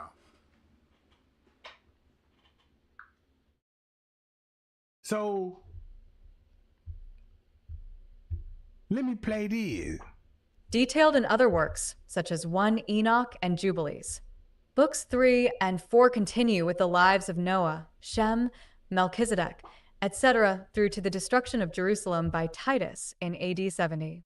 The genealogy from Adam to Jesus is given, as in the Gospels, but including also the names of the wives of each of Jesus' ancestors, which is extremely rare. Textual origin. Edit. The Cave of Treasures is a Syriac work containing many of the same legends. Indeed, as Malin remarks, a whole body of stories expanding upon the Old Testament is found in the Talmud, in the Quran, and in other late antique texts. Differences from Genesis. Edit. First Adam and Eve LXXVII, 16:10. Then on the morrow Adam said unto Abel his son, Take of thy sheep, young and good, and offer them up unto thy God, and I will speak to thy brother, to make unto his God an offering of corn. By contrast, Genesis 4 verses 2-3 says, And in process of time it came to pass, that Cain brought of the fruit of the ground an offering unto the Lord. And Abel, he also brought of the firstlings of his flock, and of the fat thereof. And the Lord had respect unto Abel and to his offering. Book 2 has discrepancies with Old Testament saint lifetimes. Enos lived 985 years, 2 Adam and Eve 14:4, 11, whereas Genesis says that he lived 905 years, Genesis 5 verse 11. Mahalalel lived 870 years, 2 Adam and Eve 16:2, 12, whereas Genesis says that he lived 895 years, Genesis 5 verse 17. Jared lived 989 years, 2 Adam and Eve XXI, 13:13, whereas Genesis says that he lived 962 years, Genesis 5 verse 20.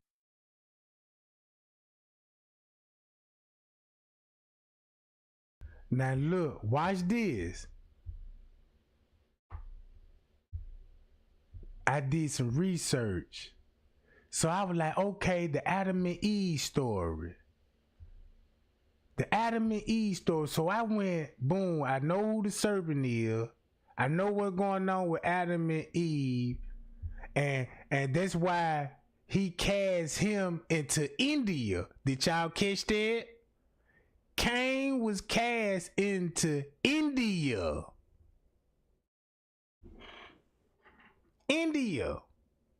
We know what India is, right? India is right here. Right here. This is where Cain went to. So look. He went to India. Think about, that's the #1 place. They eat humans, do surgery, cut your heart. Look, check this out. Them the main people that work in the hospitals. When they come to that surgery and stuff, right or wrong. Right or wrong, these the same people that the doctors prescribe you your medicine. They know where the garden is. They know about all this stuff, right? Hold on. Keep this in mind. These people work the hospitals. These people in the neighborhood selling you the booze, selling you the paraphernalia for your crack pipe. These the ones that sell you the crack pipe, kush wraps, alcohol, and the gas. This why these people really just don't pay taxes and got their business. But guess what? The United States know about this shit, right? Cause look, the United States is partnership with these people. The same people they've been going to war with. Look, watch this. So Cain gonna be here in India.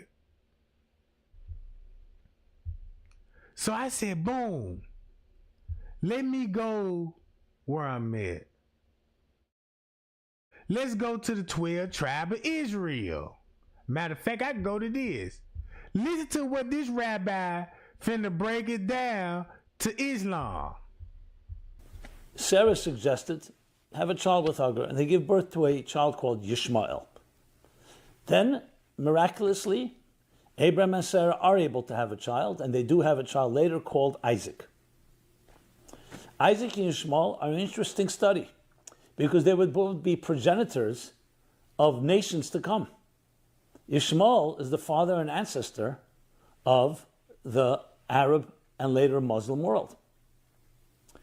Isaac, the ancestor and father and patriarch of the Jewish world. And the plot thickens, which we'll talk about in coming weeks, because Isaac would have two children, twins, Jacob and... So make a long story short, gang, look, all the statues they showed y'all, think about this. Man, these people had statues in Egypt. After they likeness, after Jesus likeness, after the Abraham likeness, after the Egypt likeness. Y'all see where I'm finna go with this? Look how they painted the image of Jesus. But if you look at the painting the image of Jesus, right, and you look at how Revelation described Jesus, you would think Jesus would be a white man or a black man, right? But when you hear that darker skin and how his skin is cooked in the sun, now look, it's a lot of dark-skinned people that ain't black people, bro. So listen to what he finna say. Where the Abirex, make a long story short, Adam and Eve, that's where the white man and the Abirex come from. I might be wrong on this and I might be right, but I'm gonna let y'all decide. You heard the Adam and Eve story. We know where the 12 tribes of Israel come from, right? 12 tribes of Israel. Listen to this. So here we have the story of Abraham. Abraham has a child called Ishmael with Hagar, because Abraham was unable to have children with his wife Sarah. Sarah suggested have a child with Hagar, and they give birth to a child called Ishmael. Then, miraculously, Abraham and Sarah are able to have a child, and they do have a child later called Isaac. Isaac and Ishmael are an interesting study, because they would both be progenitors of nations to come. Ishmael is the father and ancestor of the Arab and later Muslim world. Isaac, the ancestor and father and patriarch of the Jewish world. And that's why you see those people living like fallen angels. Carving, these are the only people that can carve in the mountains. These are the only people that can carve in the mountains, live on mountains, in caves, and live royalty in these things, bruh.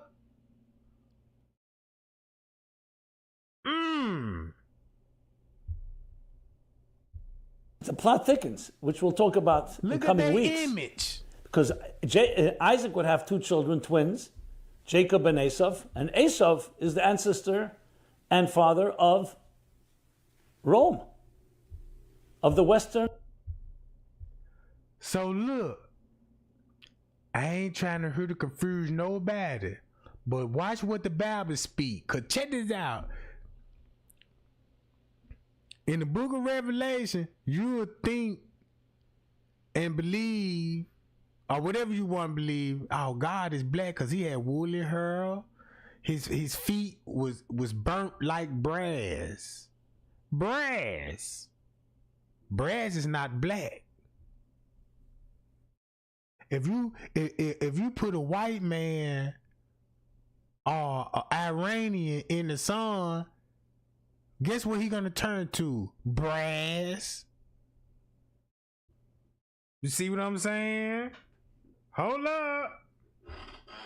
You got 2 shades. Really just 1 shade. A bronze color. There you go. Bronze. So go back and read Revelation again. His skin was like bronze. In flames. Like brass, like. Hello.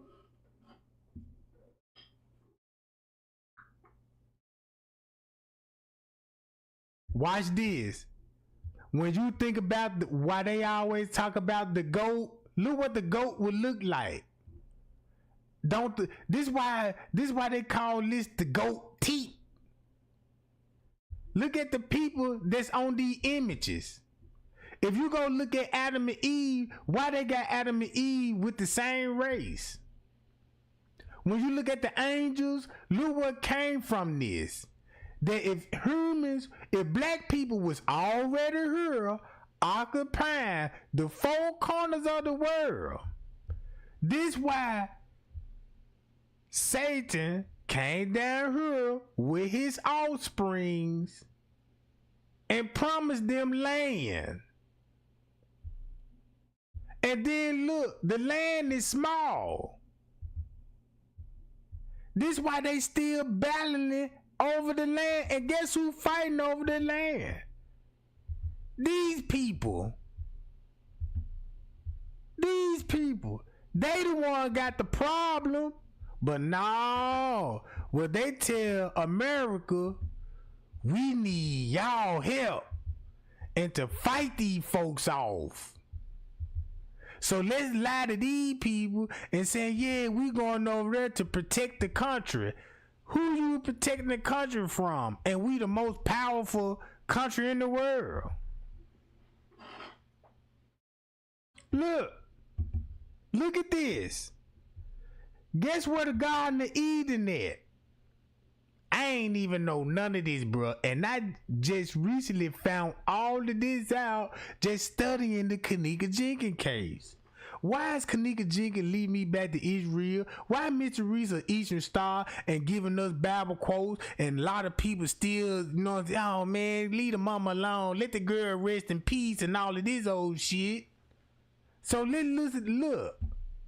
Boom. This the race right here that came from Adam and Eve. This what the Aberrats ain't gonna tell you.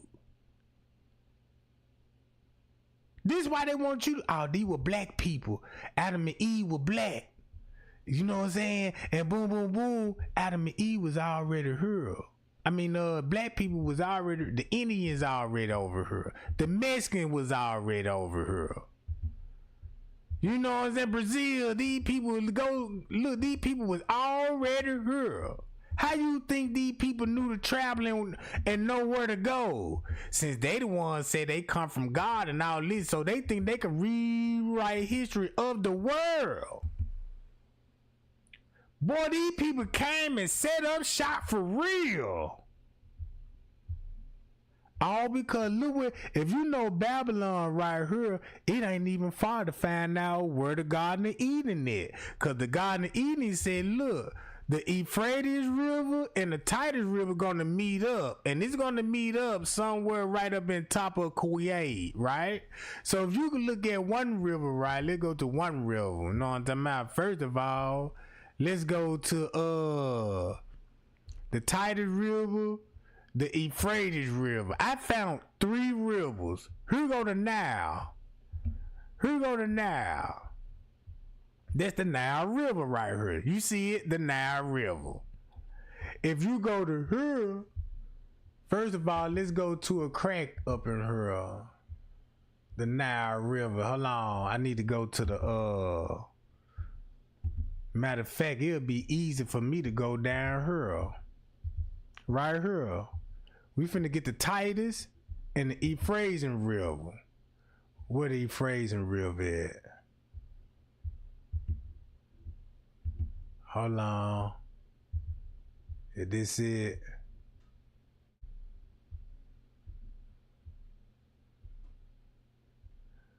God damn, I should have marked everything. Damn, I should have marked. It's right here.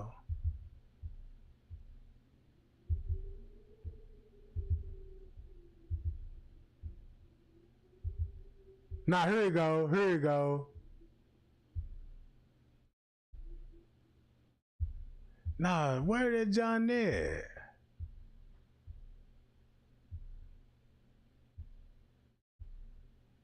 God damn. I'm finna find it, y'all. Hold on. Gotta be this.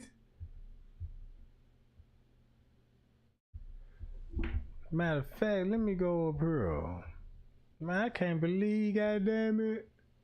I'm gonna trace right here, cause this where is it?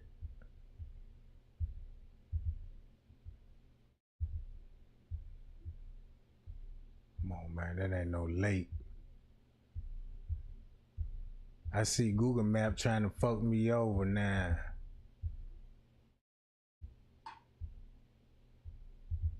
I told y'all this the Euphrates River, right here. Now look, here go the Euphrates. Since we know this the Euphrates River, look where the Euphrates River go to. Let's follow this giant. This is where I'm finna take y'all to. Now hold up. Now look. You got a lake right here. Look, you got an Euphrates River. Remind y'all, you got a lake right here. You got a lake right here. The Euphrates River finna come through Babylon and water Babylon. Now you finna find out where the Garden of Eden at. Cause look, this the Euphrates River. Euphrates River going to where? Into Babylon. Right? Into Babylon. Check this out. And it's going to tell you that Euphrates River and the Tigris River is going to water the Garden of Eden. So now you got to find out where that other river at.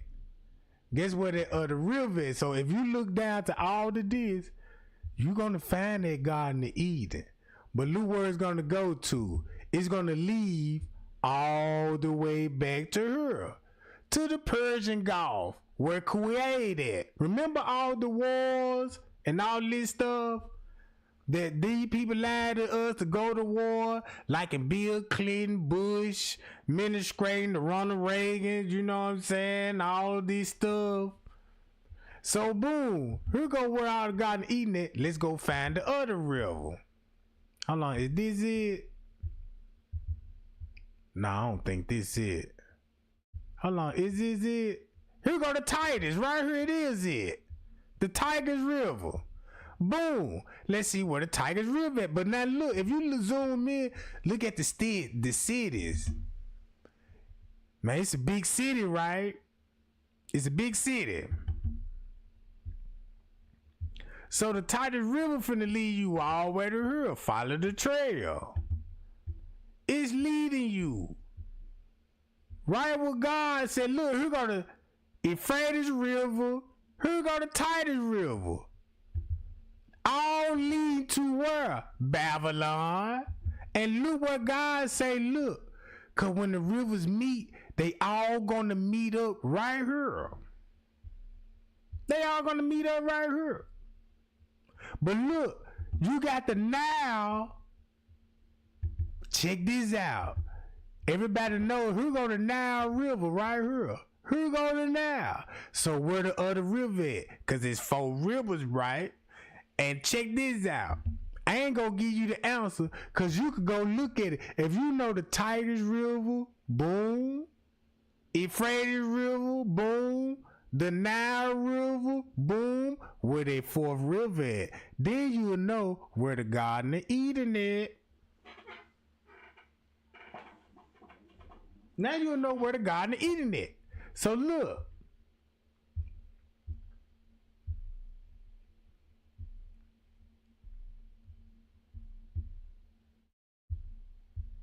Listen to this story. Hold on. Boom.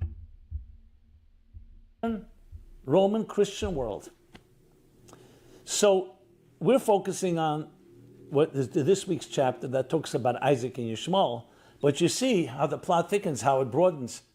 And when you can understand that they were in conflict, it can help us understand how their children and descendants that ultimately became nations of their own have conflicts, because they did begin with ideological, spiritual conflicts. So that's what we're going to talk about right now. This feud between Ishmael and Isaac, half brothers, both shared a father called Abraham, 2 different mothers. And you find that Sarah, the mother of Isaac, tells Abraham, Ishmael is a bad influence on Isaac, I want you to send them away. And he does. He doesn't want to, but he sends Ishmael and his mother Hagar away. God protects them, but they were sent away. What was the conflict there? And it doesn't really state it. It just says there was something going on. But when you look into the soul, the spiritual and mystical and esoteric teachings, you discover Abraham had done something revolutionary, pioneering. Abraham introduced the idea that life is not egocentric, but God-centric. In simple English, we're not here just to serve ourselves. We're here to serve others, to serve a higher cause, to experience a higher state of consciousness, and to connect to a higher reality.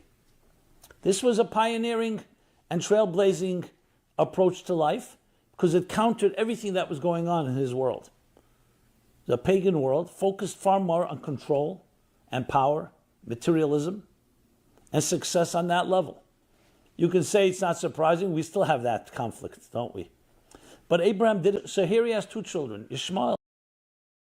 This why, check this out. If you understand what I'm saying, the way that I'm finna get this, I believe, I don't know. I ain't gonna say what I believe. This what my research led me to. I'm gonna be careful with my words with this. I may be wrong. I ain't saying this is facts or nothing like this, but I just want to show y'all the information and the receipts. Information and receipts, what the Bible said and what Google said and what the lies they told us. So my research coming to find out that if black people, Indians, Mexicans, Eskimos, if all these people was already here, and the Bible speakingly said, let's create Adam and Eve. Let's create another race. Because Lucifer came down here. Don't they paint Lucifer in the images? That's what I seen. Lucifer, the cherubims, the angels, the fallen angels all came in their likeness. They painted them in their likeness. They painted Adam and Eve in their likeness. So when Lucifer came down here, he got to make his own race too. So guess what he did? Boy, they came down here and God said, boom, you don't think God had a plan for Lucifer when he cast him down to the earth? Same people that's lied to y'all. is these people. But they'll tell the truth. But when it's time to preach to us, they keep it a secret. Like y'all the chosen people. I want to know, if we the chosen people, you got us thinking Adam and Eve and Noah and them is all black because they right here in Egypt where the Ethiopians at. Where the Ethiopians at? It's right here by Africa. Clearly in the Bible say Jesus was born within the race. Within this race. If you look at the likeness and the image they painted Jesus, only thing they did was change the hair. So now you see why France, Italy, Greece, Rome came to the United States, to the New World, took land from the small tribes of Indians. Because over here, before we were called the American United States or America, it was called the 12 colonies.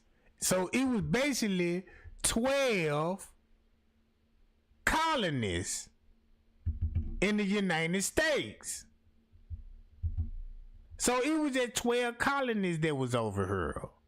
So look how much land they would have. You don't think they knew that? You don't think they knew where to go to and get that land to take it? So they came up with the Christopher Columbus story. Yes, they say Chris Columbus was just selling, minding his own business, just exploring things. And they just came up on the land with it, yeah. But hold up. So if it's safe to say that their creation came from Adam and Eve, and when it came to the Noah flood, this had the race, really God was trying to destroy their race? Hold up.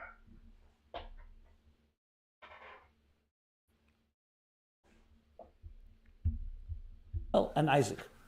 Seemingly all's good. They're both following Abraham's path. It should lead to only harmony and beautiful peace. And yet it wasn't so simple, because Abraham did live in a time of tensions. What that means is the material world was not ready to just surrender to spirituality and to higher consciousness. Maybe they would if it was on their terms, back to control. How do you deal with a world, a material world that's hostile to spiritual, ethereal, and refined values? So there are three ways. You can ignore it, which obviously is just avoiding the issue. You can go to war. In Gaza's camps, the cold is a constant companion. For the children, it's a battle for survival every single night. With it?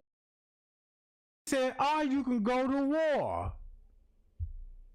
Ain't that's what the United States doing? Going to war over here. Ever since you were born, all the wars been going over here.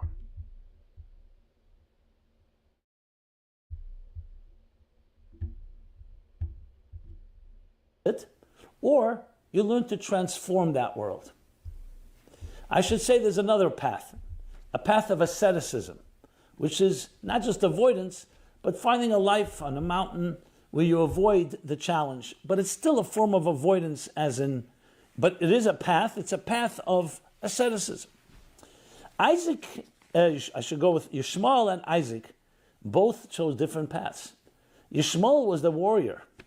He was a much more stronger path, and because of his religious passion, actually, you see, Ishmael actually comes from the word Yishmael, God should listen. Because Ishmael was a man of prayer, as his mother was. They prayed. And the fervor of passion and religion saw the world around them as a conflict, and therefore went with a far more, a very aggressive approach. That's why it says Ishmael, it says, Yodeh Bakol V'yad Kol Boy, his hand is everywhere and everything within him. A type of no boundaries. Now, I should say war is not really the right word, because that really is reserved for his son-in-law. Later we learn about Esau as the warrior. But Ishmael also inherited from Abraham a type of love, a deep love. But love needs to be disciplined. And for Ishmael, the boundaries were not there. And therefore, there was a confusion between the spiritual values and how do you actually integrate them into the world around you. Isaac was a man of discipline, was a man of, in the Kabbalistic terminology, gevura. Ishmael, chesed. So chesed is a lot of love, but a love also that when you're dealing with a conflict, what can you do? You need to oppose it. Yitzchak was initially a disciplined person with boundaries. So his approach was far more based on boundaries. You have to create boundaries between the material and the spiritual. Ultimately, that too has its challenges because there's still not full integration. But Ishmael and look, come on, bruh. Look, this man look like Abraham. No wonder why. Think about it. When they came from the Bible, no wonder why they had these kind of names. You see what I'm saying? This why the Jews and the Aberrit, bro. Look. Brother Isaac, each had different approaches, and therefore in their personal lives there was also a conflict. The conflict between chesed and gvura. Abraham's chesed was a chesed that was a very humble chesed. Ishmael's chesed and love was a very aggressive chesed. And whereas Isaac was far more disciplined. In our own lives, what do you do when you have this challenge? Let's say your child comes home from school and did something wrong. You can go with an approach that basically ignores it or just you pour on love, but without boundaries, and therefore you can create a spoiled child. Love is beautiful, but it has to have boundaries. You can take the other approach, discipline. Isaac's approach. Discipline also needs to be boundaries, because too much discipline without love won't work as well. And these two conflict with each other when you don't have the proper balance.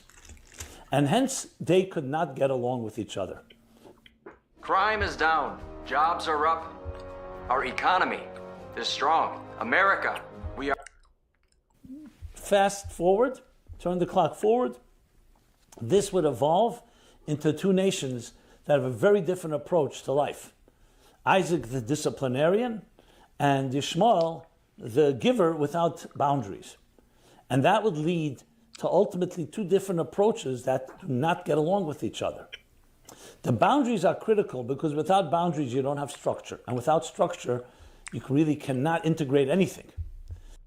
So, these the only two nations that's into each other. Check this out. When you think about Esau, right, and his brother, think about when they were born. God told them you're going to have two nations. One going to hate the other. Who hate each other? What two nations that hate each other?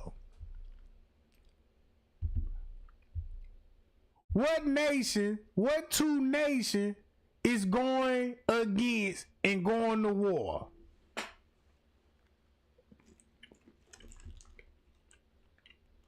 See what I'm saying? The main two nations going to war. The people that came from here and set up shop in the United States, because this is why we got all these symbols in the United States. This is why we got all our history from, because of this. This is where we get all our religion from, because of this.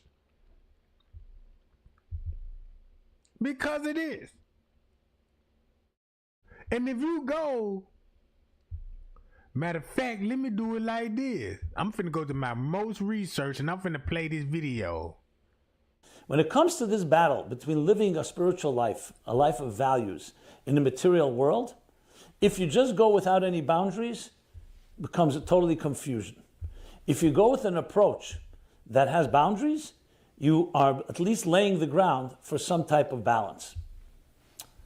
When you see what happened in the last century, especially in the last few decades, religious wars, which were once the domain not of the Muslims actually, it was the domain of the Christians actually, and others that fought religious wars. What do you see? It's about the name of God. The only way to bring God to this world is to eliminate the opposition. So you say, how is that consistent with love? Well, that's like a flood. It's a love that doesn't have disciplines.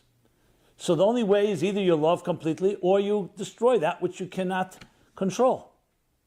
Isaac's approach is one of discipline. Discipline means, yes, we need to look at those that are different than us, but understand that things take a process until you finally create a type of peace and harmony. The ultimate peace and harmony would happen in the next generation with Jacob. But at this stage of the game, you have these two forces, chesed and gvura.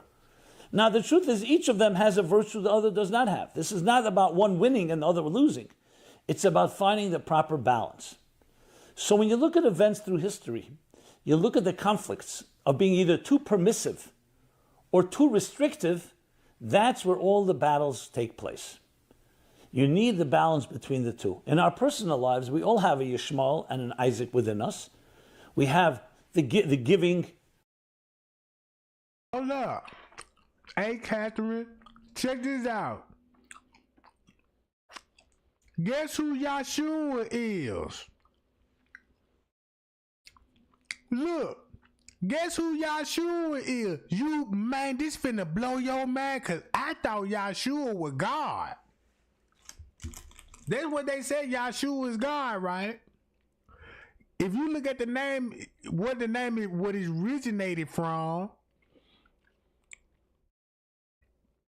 look, Yahshua ain't even God. Ain't even Jesus. He an Iranian. I ain't even know that.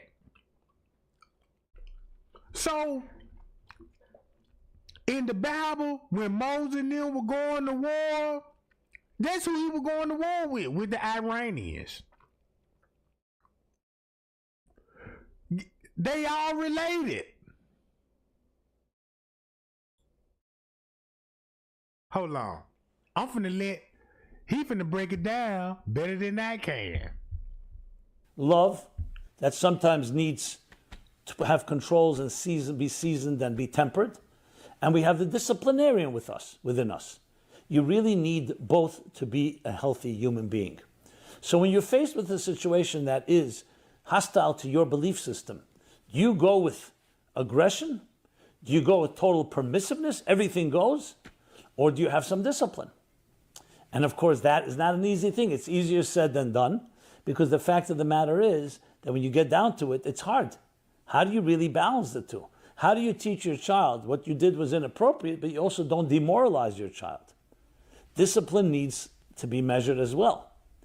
But there you have two so-called archetypes, and essentially two personality types that allow us to look at ourselves and look at history, and you'll see this conflict play itself out many, many times. What we ultimately need is a synthesis of the two. And that will come in the next generation, when Esau and Jacob will confront each other, where there you'll have the confrontation of total aggression and war, without the chesed, and Jacob the balance, the harmony, and the beauty that brings together the love and the discipline. But in this stage where we are right now, it's about looking at two features, two qualities, two archetypal resources, or you could say emotional faculties that each of us has. And one is the giving, but you need to know when to stop giving. And you need discipline, and knowing when discipline also needs to be controlled. And both of them, when they faced head on without that balance, will be a conflict. And that conflict plays itself out throughout history and in our personal lives. This is, in a nutshell, a bit of this family feud and how its implications as it developed throughout history. I want to buy your house. I can pay you cash for your house no matter what condition it's in. Is Judaism more similar to Christianity or to Islam? Well, they both branch off out of Judaism, out of the Torah. In Islam, Moses is the first prophet. In Christianity, the Old Testament is the original testament. So really, religion came out of Judaism. Judaism was never a religion. So what happened was, people studied the Torah, and some decided that the Torah is beautiful and perfect and wonderful, but it's too lenient. You got to get tougher. So if somebody steals, it's not enough to pay back with a fine. Cut off his hand. Now, then the Torah will thrive. Some said, Torah is great, got all the right ideas, perfect way to serve God, but it's too demanding, it's too heavy. Lighten it up. Let people into heaven on grace. Then it'll be perfect. Well, they both didn't work out so good. The harsh is too harsh, the lenient is too lenient. Torah was perfect to begin with. So, when you try to improve on something and it turns out that it doesn't need improvement, what do? You go back to the original. He said you go back to the original. Check this out. If everybody do this, do your research in the battle when it comes to Adam and Eve. He said go back to the original. All right, here go the Adam and Eve story. You got the Cave of Treasures, right? If you go look at the Cave of Treasures, right? And if you read this stuff, and if you look at all the locations, Turkey, the Middle Eastern, all of this, it's finna make you be like, oh man, wait a minute. So let me go back to, okay, so if I go to here, to in the West Asias, where the Tigris Rivers is system, where it's a part of this, the Flirtel, hold on, matter of fact, where is it? I looked at everything about the flood, all of this. John the Baptist, the 12 disciples. Remember, you got 12 disciples and the 12 tribes of Israel. This 12 disciples and the 12 tribes of Israel all originated in this country. When they said, yeah, we gave Cush, the Canaanites, the Cushites, all this was their land. Right over here where the Arabs at. The Arabs been over here collaborating with the Ethiopians. So when the Arabs came over here and started enslaving Ethiopians, they then started enslaving the Ethiopian and the Sudan people. They was enslaving them. The Africans is over here. The Africans is over here.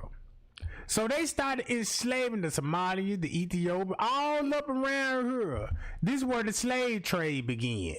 Because they was enslaving the white people. The Iranians had power to enslave these people and these people.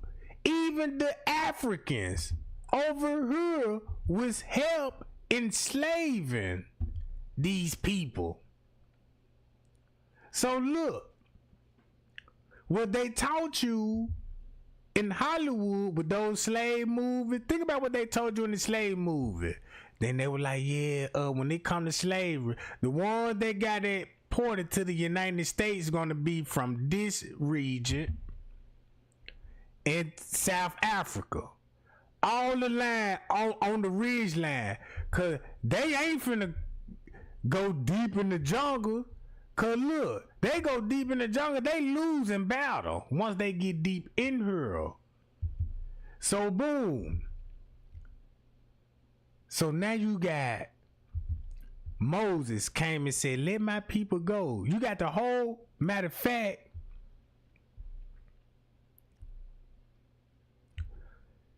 let's go to King of Israel. Here go Ishmael. Look at their image, the King of Israel, right now. King of Judah. Everybody think of Judah, the Lion of Judah. these people got us thinking these people were black people, but this ain't what they depicted. If you look at their hair curly like woolly sheep too. You see what I'm saying? Hold up. Now, all of these people came from Adam and Eve.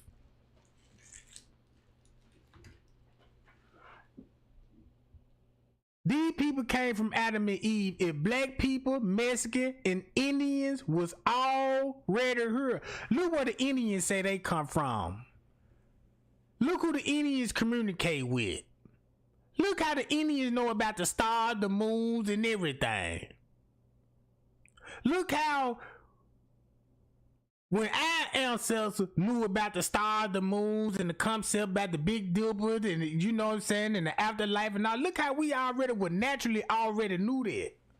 But what race would got to come here and play God? And use images. Living like, where they get this knowledge from to live like this on earth?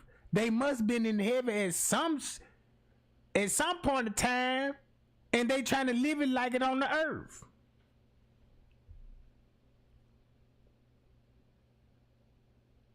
Hold on. Watch this. Check this out. Israel, the Hebrews, right? You got the star. Man, y'all the pyramid. Boom, boom, boom. These are the 12 tribes of Israel, right? 12 tribes of Israel. These the people that came from Adam and Eve, right? And I'm showing y'all they got a depiction of these people. Now, I know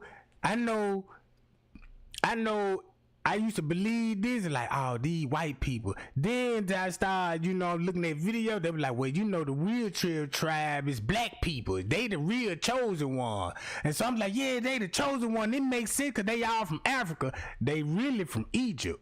You know what I'm saying? On the land of Africa. But keep this in mind. Look how many race. You got all these race right here. Look at the borderline. So it just ain't, it's a lot of mixed breeding going on. All right. So boom. They tell you about the house of David. Everybody know who David was. Everybody know about David. And here go the family tree. So all these people came from Adam and Eve. Look, who you get from the family tree? You get Jezebel and them. You know what I'm talking about? You finna get Hosea. You finna get, look at the family tree. Boom. The house of Saul. In the book of Judges, it will break all of this down. The tribe of Benjamin. Now look, if you go to the tribe of Benjamin, guess where the Garden of Eden gonna be at? The Garden of Eden gonna be right in her.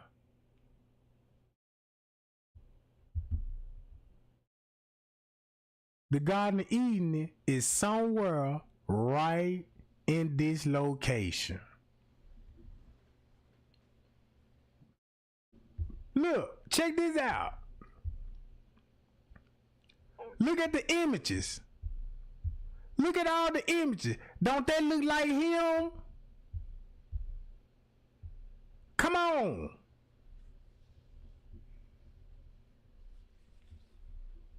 It look just like him. Guess who check this out. I'm finna get into who the Saruman, the Taurian. Look who they all look like, bro. Don't he look like him? All right. Let's go to this. Babylon. Oh, this is where I got most of my tea at. Do this look like an Iranian? Don't they look like an Iranian? All right. Don't they look like an Iranian? All right. Check this out.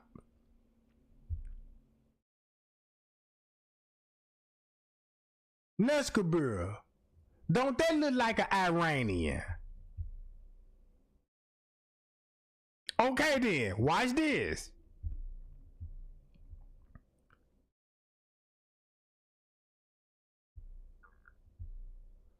Hold up.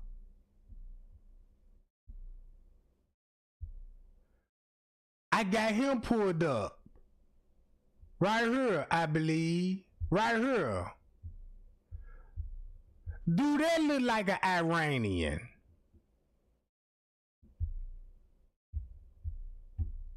God of Babylon. Don't that look like an Iranian? Keep this in mind where Babylon at. Over here.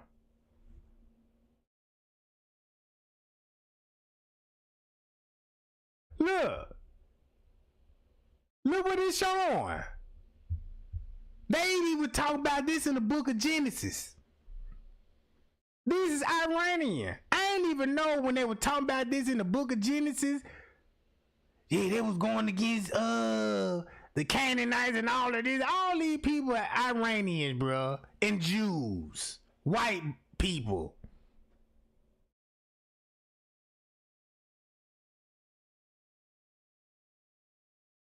Look.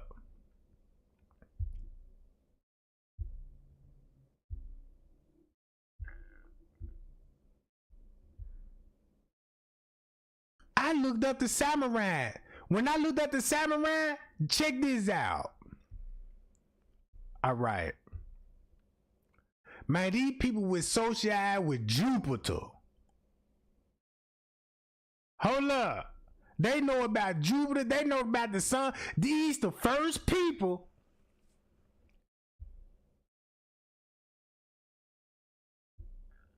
Hold up.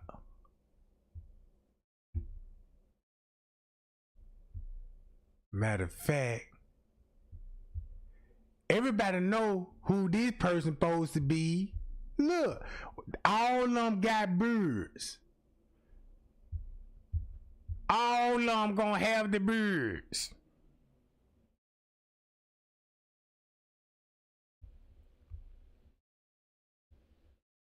All right. You can go to this stuff. Hold on, this. Once you go back to this, put it like this here. When Adam and Eve, when everything went down, when they got kicked out the garden, guess where they set up the towers at? Boom. So this where the Holy Land would be at. They kicked Cain out. Cain went to India. Then they enslaving people. So you got Moses. So you got enslavement right here with the Iran, because they got the white people enslaved. And then you got Africans. Check this out. You got Africans that used to help enslave other Ethiopians, because Ethiopia ain't Africans, I don't believe. This part of Africa, they identify themselves as other races. But if you see, if there was help Iran enslaving them, and then you do tradings and shit, then you got the slave trade. Boom. Go back to all the Hollywood movies when they tell you about the slave trade and the location. They even gave you the location and put the location, the time, and everything on there. So this is what I figured out. I said, oh. So when it come to the Adam and Eve story, that was right after the creation. So that means life, this planet, really just ain't that old. So that means we might ain't living in the year of 2025, we might living in the year 1025. You see what I'm saying? Cause if you go back to this, look at the tribe of Benjamin.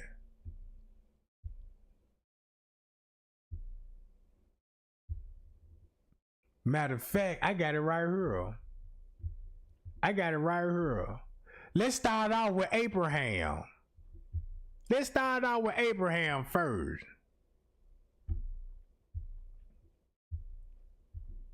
The Abrahamic religions, including Judaism, Christianity, and Islam, 7 in Judaism, he is the founding father of the special relationship between the Jews and God. In Christianity, he is the spiritual progenitor of all believers, whether Jewish or non-Jewish, wink with a frown see. 8, and in Islam, he is a link in the chain of Islamic prophets that begins with Adam and culminates in Muhammad.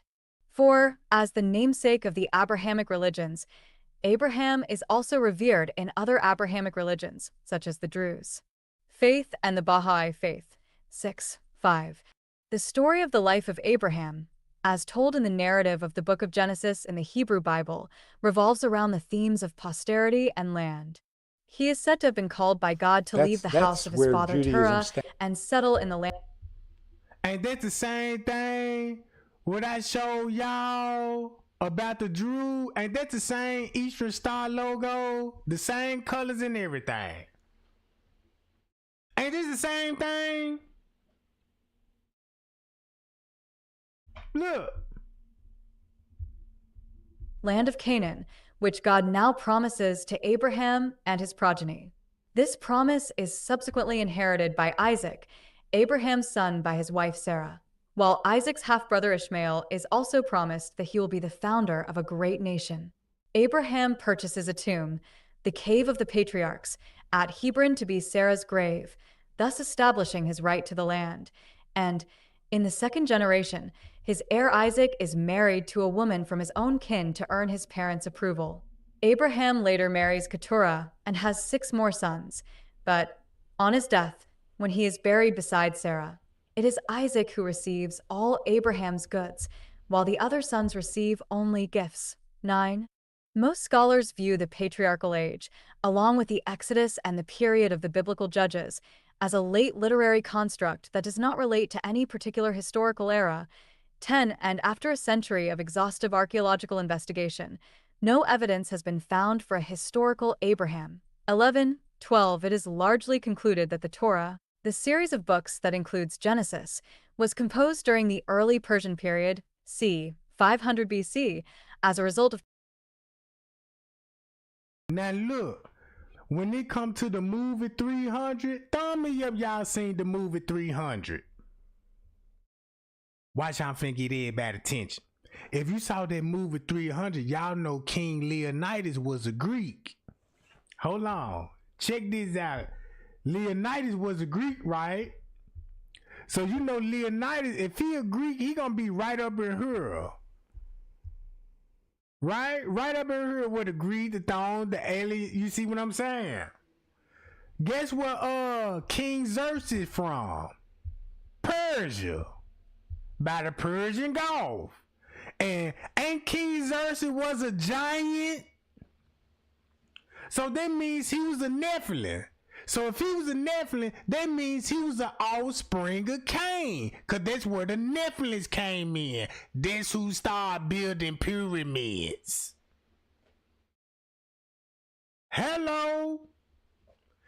Then now you finna think about King Dave going against a Nephilim. Guess who King Dave come from? What tribe King Dave come from? What tribe of Israel that King Dave come from? Now you finna see what's really going on.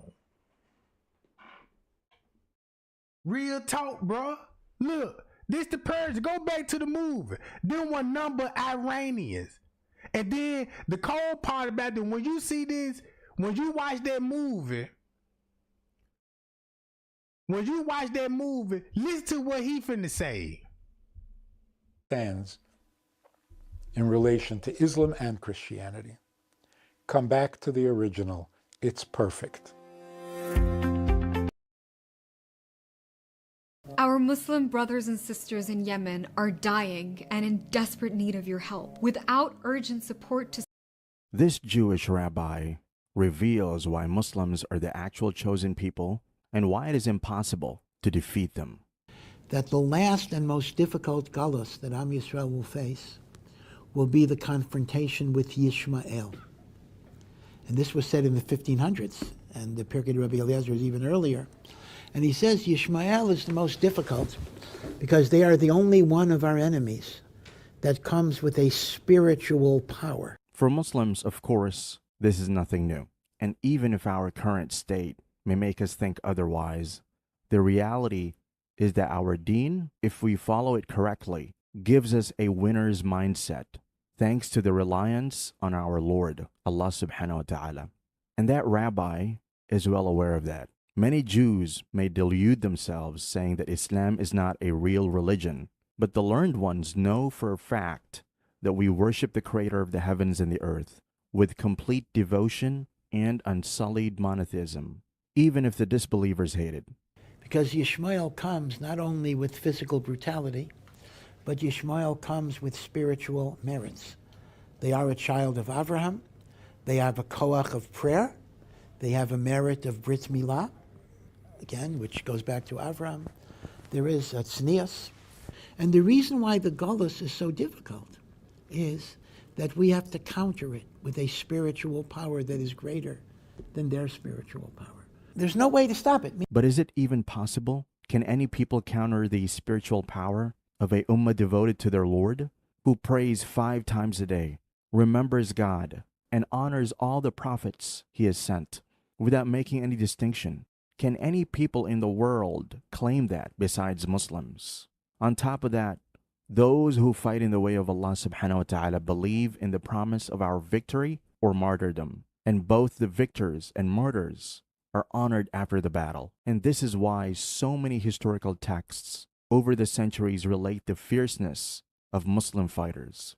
There's no way to stop it, meaning there is no logical way of stopping people who are willing to die for their cause. What, they're threatened with death? Bring it on, gesundheit hate. That's what I want. But when you have people who don't care if they die, then how are you going to stop them? And the simple observation is why the most learned rabbis in the past and right now know the true worth of Muslims and recognize that they are not a force you can defeat in conventional ways. There's nothing you can do. So really, the statement of Rav Chaim Vital that Golus Yishmael is impossible to defeat by conventional military means, is even true on a simple political way. There's no way. You do your hishtadlus, but there's no particular way that you can guarantee anything. So the dilemma is we need spiritual ways of defeating them. And a simple observation of the world makes it clear that no nation can outclass Muslims in piety. And the presence of Muslims in the West is the only thing defending traditional values and lands, where plots are put in place to destroy them. In short, Muslims should know that, like in the past, we can and will once again have the upper hand.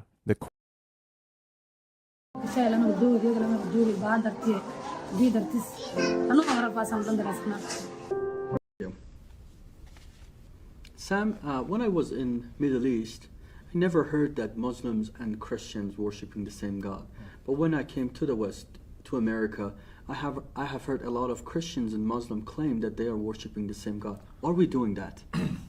Well, as far as the Quran is concerned, the Quran does make the claim that Allah, the Arabic term for God, the God of Muhammad is the God of Abraham, Isaac, Jacob, and Jesus. Now, I can make that claim. Just because you claim it doesn't make it true. So, is Allah of the Quran Yahweh God of the Bible? Absolutely not. And the reason why is because according to our scriptures, if you read from Genesis to Revelation, the one true God of Abraham, Isaac, and Jacob is triune. He is Father, Son, Holy Spirit. The eternal Father is the eternal Word who became flesh, Jesus Christ, and his eternal Spirit. Now, if you ask a Muslim, is your Allah Father, Son, Holy Spirit? That's blasphemy. So even a Muslim, once confronted with what Christians actually believe, that their God is triune, a Muslim himself will tell you that's not my God. Because my God is not the Father of Jesus. Jesus is not Allah in the flesh. And they'll tell you the Holy Spirit is not Allah, but Angel Gabriel. Even though that's not taught in the Quran, that's what they're taught by their scholars. So the simple answer is, how can all of the Quran be Yahweh God of the Bible if Yahweh is triune, Father, Son, Holy Spirit, and Allah is not? So no, they cannot be the same God. Thank you.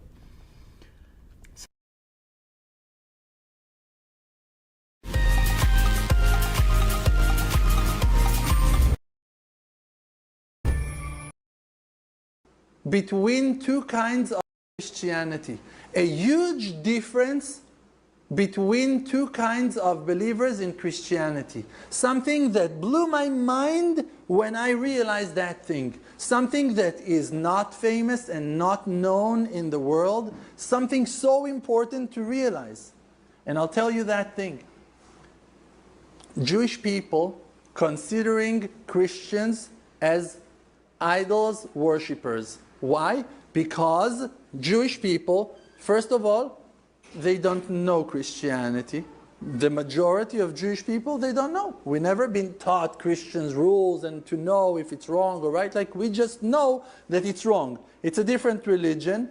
And the rabbis that taught us, and in the books, and that's the halakha, is saying to us that Christianity is wrong, is a mistake, and it's not the right way. So Jewish people are staying away from Christianity. They don't want to taste it, they don't want to smell it, they don't want to hear about it. They know it's wrong and we don't want nothing to do with that. First, okay, can understand it, can respect that. You don't want to get anything foreign into your house, can respect that. It's beautiful. But there is something to realize. Not all Christians are answering to that prototype of worshipping idols as the Gemara and the Talmud are presenting them, because there might be a difference that is tremendous, that is huge. There are people in Christianity who believes that Jesus is God. That is their faith. I think it's called Trinity. They believe that Jesus, he is God. Now, for Jewish people, to say that a man is God, that's a mistake. For us, like, that is the answer when we hear about someone like that, that person is saying, that man was no man. He was not a man. He was. So when you think about Jesus, look at the image that Jesus was painted in all around the churches. He could look like Jesus. So it symbolized to me that the Muslims don't believe in Jesus. They know he actually exists. They don't believe he's the son of God. If you think about the Adam and Eve, go in their bloodline, Jesus came through their bloodline. So that means Jesus had to been, according to the Bible, I know what they said, he got wool hair, and his skin was scorched by the sun. And then they say his skin looked like it was flamed by a fly. So that means Jesus could have been mixed with a Jewish and Middle Eastern. And he gonna be the darker version. Cause look how many Iranians got the same skin tone you do. Don't the Iranians, the Indies people, ain't they skin dark too? Just let me know. Just let me know. So look. So when Jesus got here, they already knew who he was coming, when he was coming. They even heard about the man before his birth. They predicted the birth. They predicted the birth. So won't it make sense that Jesus would come through their bloodline if they all came from heaven? Because he didn't come through nobody else's bloodline but their bloodline. And the Bible tell you the family tree. So what if you find out that Adam and Eve was the fallen angels through their likeness? Because Lucifer here. I'm just saying. And these the people that paint angels, demons, everything that's in the Bible. These people predicted that. These the real people that was in the Bible. They crucified Jesus. You see what I'm saying? This why you got all this stuff right here. When you go Google Map, if you got Cain descendants and they giants, how How you think who will be building these buildings? Then they gave you a timeline, be like, look, these pyramids had to build in this such and such time. Go back to the Bible. Then you'll be like, oh. When you put Yahweh name in, guess what image they finna show you of Yahweh? Guess what language it's gonna be written in? Hold up. Hold up. This a pyramid.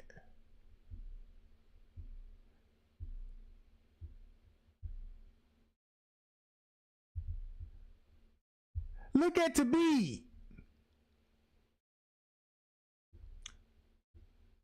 Who would be staying out here in the desert? The Nephilims. So this mean this was Cain them building those pyramids. They had giants to build the pyramids, and the Ethiopians was made slaves. So if you look at the Bible, when it came to the Pharaoh was making their labor hard. So they were building material. The giants was the one that was setting them in place.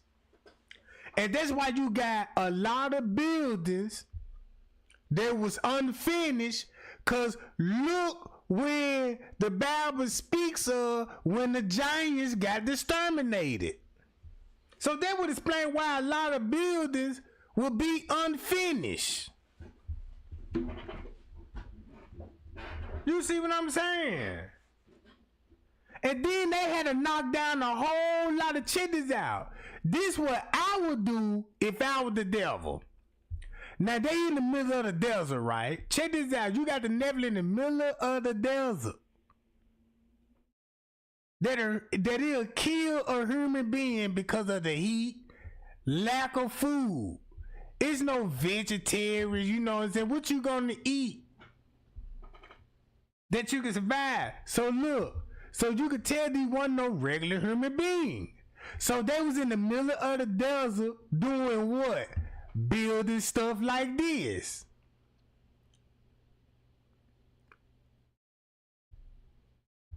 Hold on. This ain't where I want to be yet. Hold on. Let's go to the tombs. Matter of fact, where I'm at. All right, got it now. So if you go here to Egypt, you go on, just say, let's go on top of this mountain.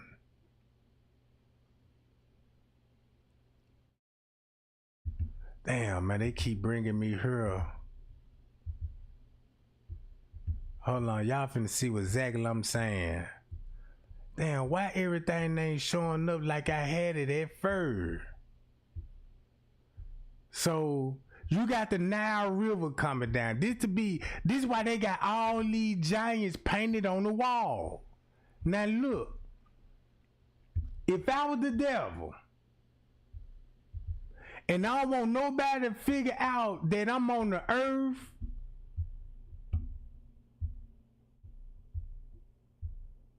what I'm gonna do is knock everything down.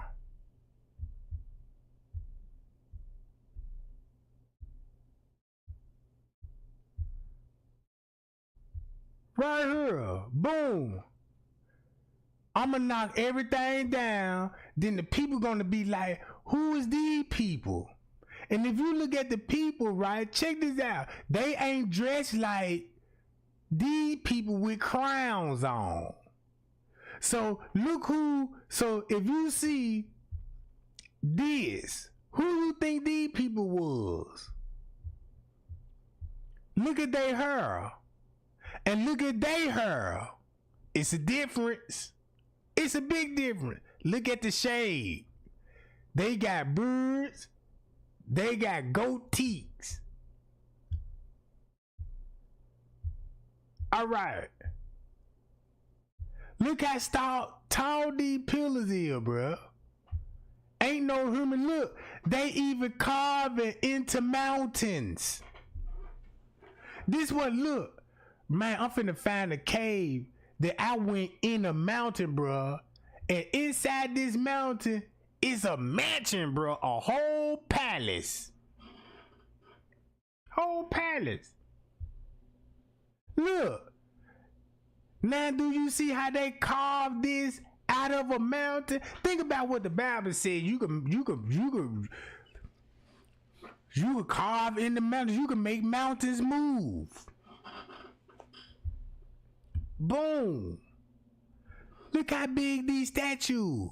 And this is, guess what this symbolized for? Everybody know what this symbolized for. So that means when it came to Freemasonry, now you see where the Freemasonry originated from. Cain.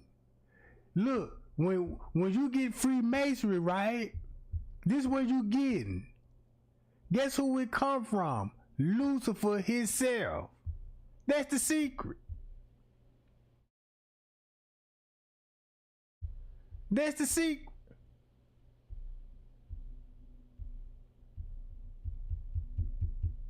So when you look up the king of Israel, go look up this stuff. Judah.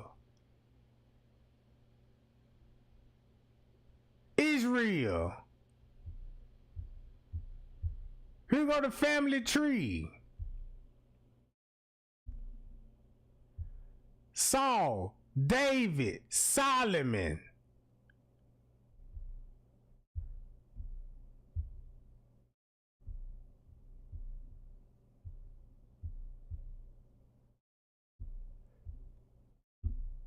So if you look up everybody on this family tree, everything that's in the Bible story, only thing they basically telling you is,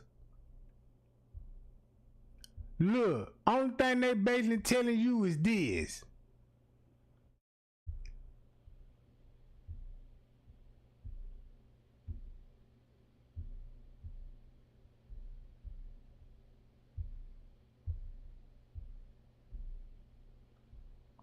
Only thing they telling you is this right here.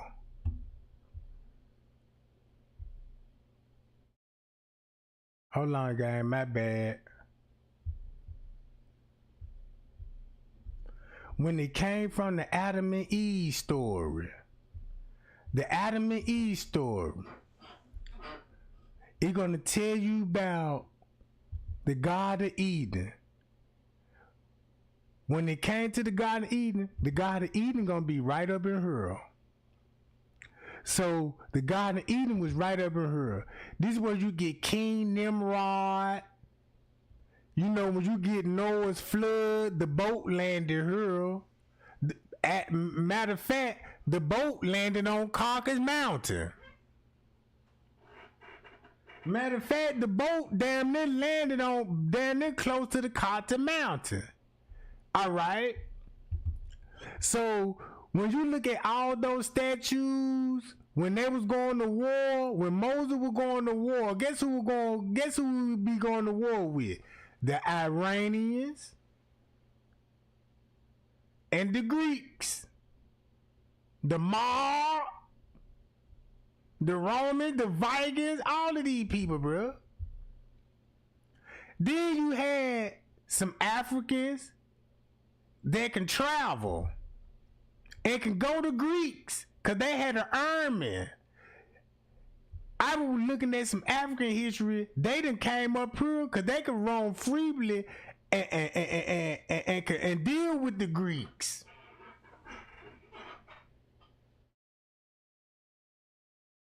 So look, when you think about the Bible, the God of Eve gonna be right here. This why they bombing this shit over here. This is where you get a lot of artifacts from, like especially like in the middle of nowhere, like somewhere like right up in here.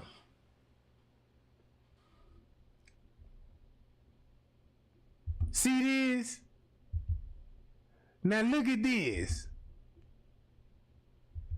This is where everything that speaks of in the Bible, you find it in the Bible. You find, and it's in Iraq, bro. All of this stuff is in Iraq. Look at this. In the middle of the desert, bro.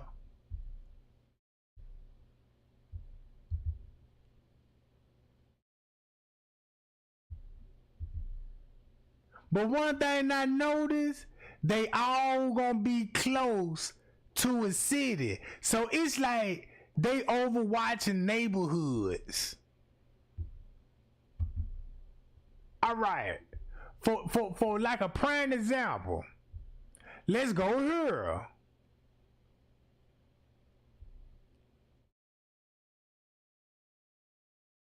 Oh, this is like a little housing area. But you can tell, look at the houses, they still old. Man, you can tell these houses damn near thousands of years old. You can tell these buildings old as hell, still standing.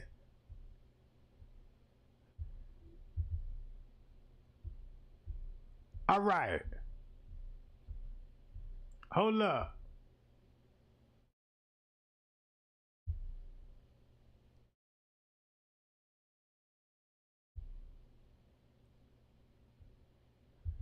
Check it out.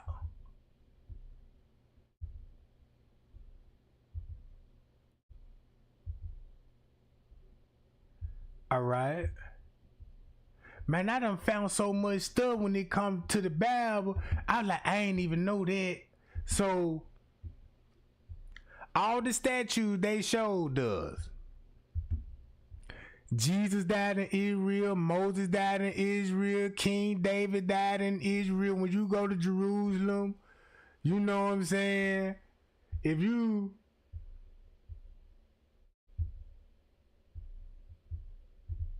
hold on.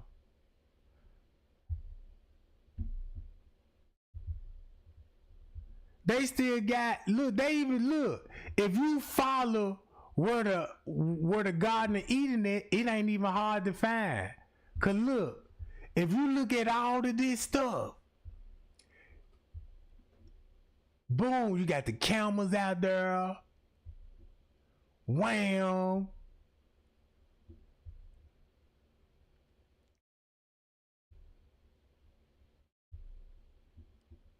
Boom.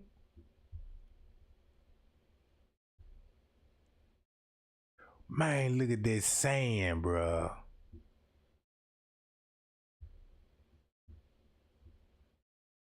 It's the reason why these people be out here camping out here, bro. They know more than what we know. Cause the only people that I see that be coming out here is the Iranians, the Jews. You know what I'm saying? The Iranians and the Jews. Cause I was like, wait a minute, if Jesus.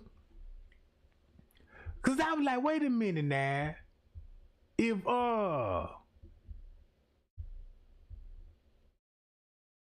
so this would make sense.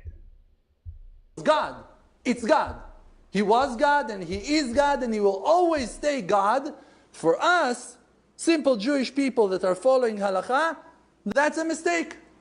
Based on the teachings and learnings I've been exposed to, tradition that we inherit from our ancestors, you can never say that something else except for God is God. You cannot. But you have millions or maybe even hundreds of millions of Christian people who does not follow that law of Trinity. And they will never say that Jesus is God. Just, they believe that Jesus is the Messiah. They believe that He is the Mashiach. Now, I'm going to tell you something. Listen. I'll call another Jewish person who thinks that a certain rabbi, he is the Mashiach. He is the real true Mashiach. And let's say that in the end of days, we're going to realize that that rabbi that he believed in, that he was the Mashiach and about to be revealed, died and was not the Mashiach in the end. On that Jewish person, we will not say that he is a kofir, that he is like not Jewish. We're not going to disqualify his Judaism for his faith in a false Mashiach. So how come we gonna disqualify the faith of a Christian person in a false Mashiach based on our understanding that that man was not Mashiach? It's only to say that he is wrong, but it's not giving us the ability to say on him that he is an idol worshipper, because he's not worshiping. He does not say that that man is God. He's just saying that that man, he is the Mashiach. Maybe it's clear for you above 100% that that man is not Mashiach, but still it does not make that person an idol's worshipper. We're trying to create tolerance. We're just... So, when I would listen to this stuff, I had to go back to the Selena Gomez. This lady straight up and lied, right? She straight up and lied. When she straight up and lied, here go Ishmael. Now you see why, if Adam and Eve, and it was an offspring, Cain and Abel got the giants out here, all of this stuff. So that means, listen to this. Uplifting lesson from life, or the life of Ishmael. Ishmael.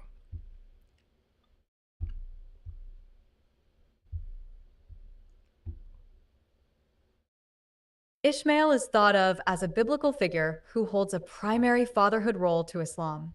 Ishmael was the firstborn son of Abraham. He was born to Abraham by his slave, Hagar. Sarah, Abraham's wife, believed that since she was old and barren, God's promise of children to Abraham could only be fulfilled through Hagar. Abraham is one of the most important figures in the Old Testament. He had a profound faith and a vibrant relationship with God. Though not perfect, Abraham had a heart for God that can be seen in how he interacted with God and trusted that God would fulfill mighty promises in his life. God's promise to Abraham that he would have descendants was a radical promise made to Abraham and his wife, who were old in age. Despite that, Abraham went on to have two sons, Ishmael, whom he had with Hagar, and Isaac, whom he had with Sarah. Due to escalating tension between Sarah and Hagar, Abraham sent Ishmael and his mother away. God, however, had not forgotten about Ishmael and Hagar. He assured Abraham that though his son Ishmael would be sent away, he would also build a nation through Ishmael to fulfill his promise. See Genesis 21 verses 12 to 13. Ishmael's story is one of sorrow and pain, yet when we consider the life of Ishmael, there is much we as believers can learn. Here are 8 lessons we can learn from the life of Ishmael. Who is Ishmael in the Bible? So, Hagar bore Abram a son, and Abram gave the name Ishmael to the son she had born. Abram was 86 years old when Hagar bore him Ishmael. Genesis 15 verse 16. The story of Ishmael can be found in the book of Genesis, which is the first book of the Bible. Specifically, Ishmael's story is found. Ain't this fun as they already gave you the statues of what these people look like? All these people were Jewish. All these people was Iranians, Vikings. They came through the bloodline of 12 tribes of Israel.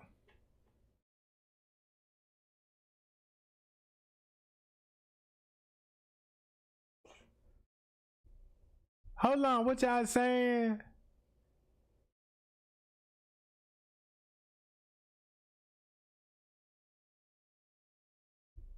Oh man, that's what I said. Found within Genesis chapters 16 to 21. Ishmael is also mentioned briefly in Genesis 25 as having attended Abraham's burial, and there we find the names of Ishmael's 12 sons. Ishmael is another biblical figure that had a difficult life, but the Bible makes it clear that God remained with Ishmael even after he was sent away by his father. God was with the boy as he grew up. Genesis 21 verse 20. When tensions rose between Sarah, Hagar, and Ishmael, Abraham obeyed God by sending Ishmael and Hagar away. This was a very painful and difficult decision for Abraham. See Genesis 21 verse 11.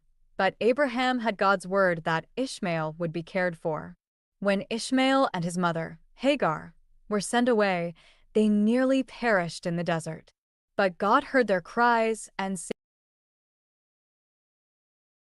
So by them saying they was in the desert, guess what some of the tribes went to? In the desert. In the desert. You would have all these in the desert, away from cities and towns.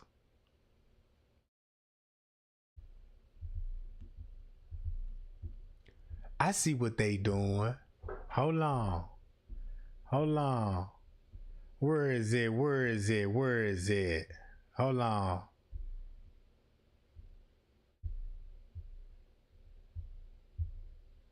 This a warehouse.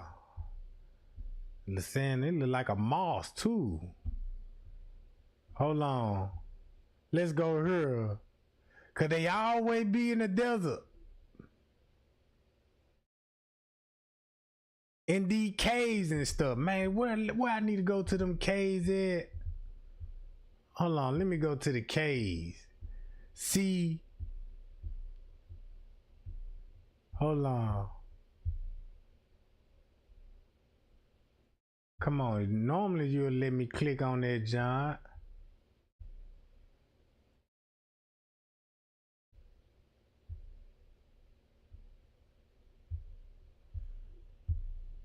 Now look who will be coming out of here.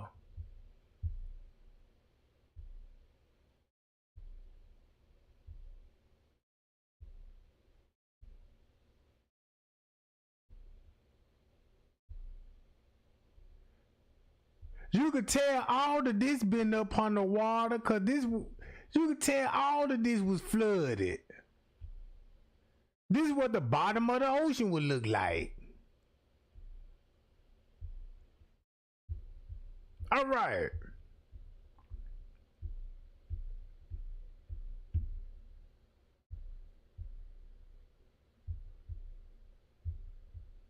Save them. God promised Hagar that he would save them and make Ishmael into a great nation, fulfilling his promise to Abraham. See Genesis 21 verse 18. This is a powerful moment where we see God watching over Hagar and Ishmael. What we learn about Ishmael is that he lived in the desert, became an archer, and was married. In Genesis 25, the record is given that Ishmael had 12 sons.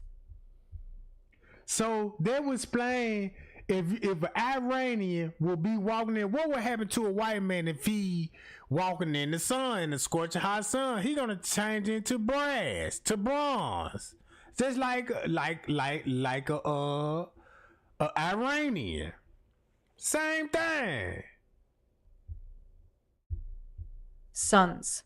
8 lessons from the life of Ishmael in the Bible. Photo credit.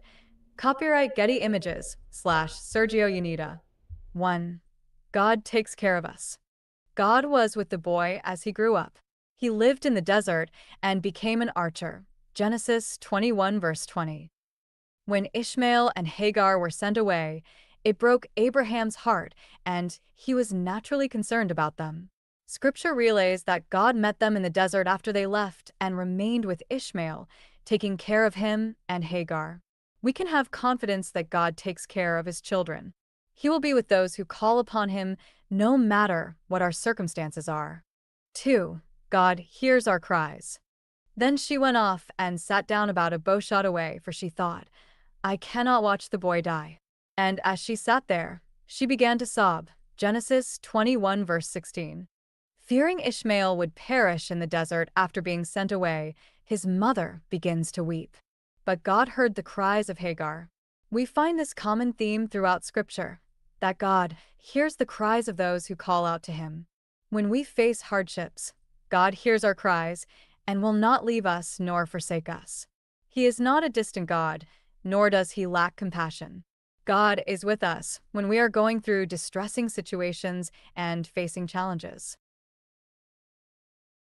So that's why this why Jesus had to come here so they can stop this shit. And they want to refute that because they still want to live according to the way they was living in the heaven. So God had to come through their bloodline, because that's why everybody else in the world living freely. They living in the woods, the jungles. They got eat. They ain't working. We was living like animals. A bird get up first thing in the morning. Guess what a bird finna go do? Go hunt for food. It's the first thing a human finna go do. Is hunt for food. Go hunt for food. Eat that food. You see what I'm saying? Ain't no, man, let me go get ready to go to work and get paid. No. If you a hunter, why would you buy a cow or anything you eat? Why would you pay for it and you know where to go hunt for it at? So that's why God had to come here, because even though he know what Lucifer done, he's still gonna treat these people like he would treat us. But these people had the one that come and force the religion, force God up on us, force us. You go to work, a man don't eat if he don't work, and all these people rules. Challenges. 3. God loves the rejected. But God said to him, "Do not be so distressed about the boy and your slave woman. Listen to whatever Sarah tells you, because it is through Isaac that your offspring will be reckoned. I will make the son of the slave into a nation also, because he is your offspring." Genesis 21 verses 12 to 13. Though Sarah... And that's why the Iranians start enslaving white people. This what they ain't gonna talk about. When Iran was slaving white people, bruh. So this how slavery got started. It wasn't all because he was the black people, he's rules, and no. Sarah desired and asked Abraham to send Ishmael and Hagar away. God still loved them. Even when others may betray you, dislike you, or leave you out, God will never do that. God loves his creation, and we can rest in his unconditional love and the assurance that we are dearly loved by our Savior. 4. God fulfills his promises. God heard the boy crying, and the angel of God called to Hagar from heaven and said to her, "What is the matter, Hagar? Do not be afraid. God has heard the boy crying as he lies there. Lift the boy up and take him by the hand, for I will make him into a great nation." Genesis 21 verses 17 to 18. God made a promise to Abraham to make him a great nation with many descendants, and even though Ishmael was sent away, God still upheld that promise and fulfilled it through Ishmael. 2. Even when life takes unexpected turns, or we face the unknown. If God cast Lucifer down to the earth like a lightning bolt, and then you got the Adam and Eve creation, and next thing you know, you see where the 12 tribes of Israel come from, and this is where the religion came about.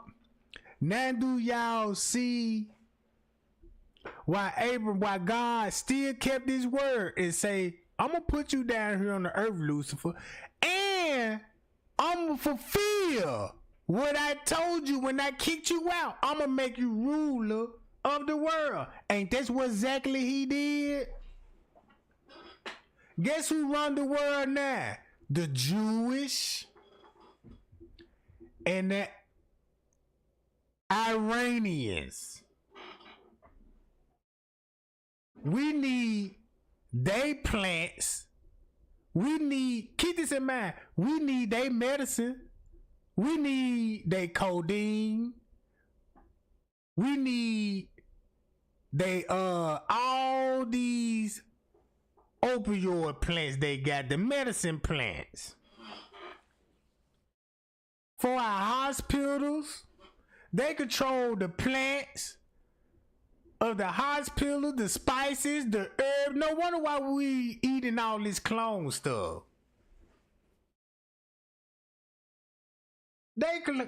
They control the education, the taxes. Everybody know that. When you think about the KENNEKA Jenkins case, the Kosher Kitchen is a Jewish name. Then once you go into the KENNEKA Jenkins case, 'cause that's where I want to get to. Because once you go back to the KENNEKA Jenkins case, bruh, look who gonna be on the footage. Watch this. Just look what race that will be on the footage.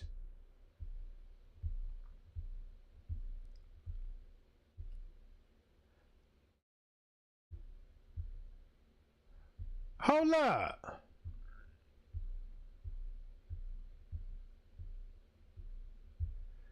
You can just go to her and just look at the race that's on the footage. YouTube Premium is ad-free YouTube and the YouTube Music app all together. So you tell me why you think you see all these Iranians? Look. They had me thinking Franz Cave is a Mexican, but he from Asia. Franz Cave a Asian, bruh. He ain't even no Mexican. He Asian. Look what Risco is. Ain't he a foreigner? Look what David Pena is. Ain't he a foreigner? David Pena look just like him. Don't David Pena down there look like him?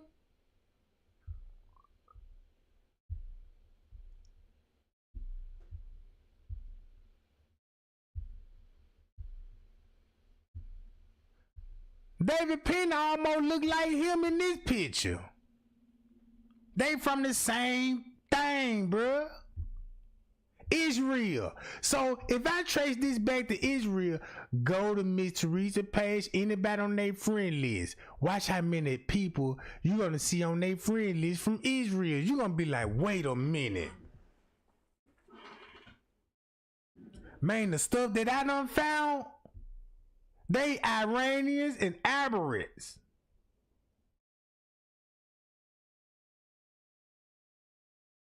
You see what I'm saying? If you get a white man breed, just say if an Iranian date a white lady, you won't even be tell the difference if he whiter Iranian.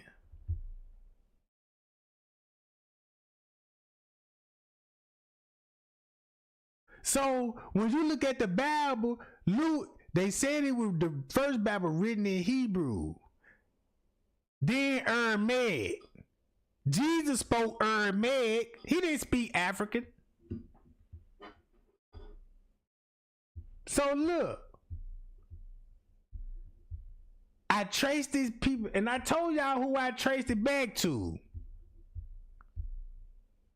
Can't say I'm lying, cause when I talk about this KENNEKA Jenkins case, I'm finna show y'all Israel, bro, all on the footage.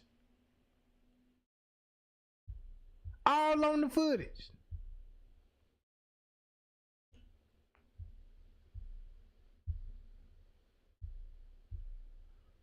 So Payal. So when you get the Freemasonry,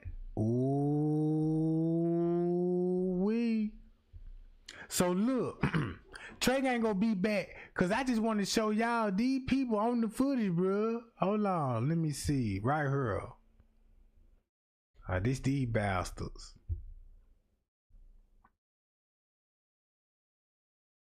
Hold on.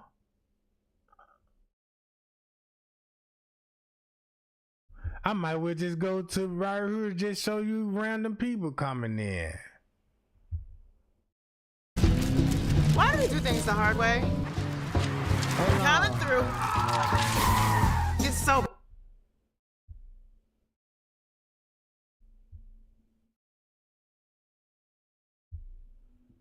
Man, I hate this footage.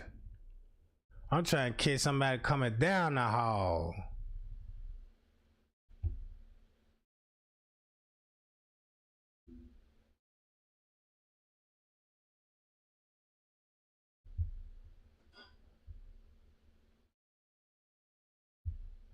Come on, bro. They all deep in here. Man, these folks so deep up in this junk, bro. Hold on.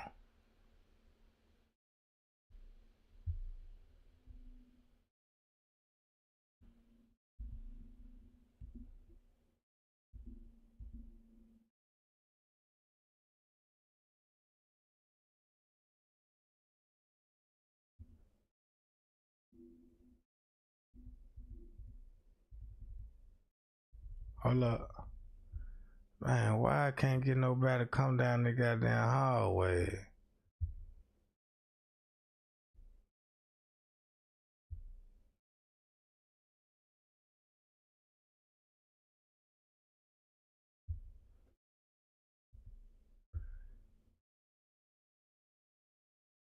Come on, man. All these people is actors, bro. All these people actors. So look, TREGANG to be back, y'all. When I be back, we gotta get back on this stuff here, the Selena Gomez. Cause KENNEKA just showed me something. I'm like, that's why Miss Teresa, I see what's really going on. Oh, yes. And I want to know, and since y'all know Selena Gomez watching TREGANG, I'm gonna take my time with this. I'm just finna just light these bitches up and get these bitches this work over here. I'm finna give you this work over here. You hear me? And we finna break it down. Cause I ain't just one really prepared how the way I'm very unorganized when it come to this stuff. But you will see why King Solomon, this is why these the only kings in the world. This is why you only see these people with kings and crowns on, destruction of the temple. You see what I'm saying? Look.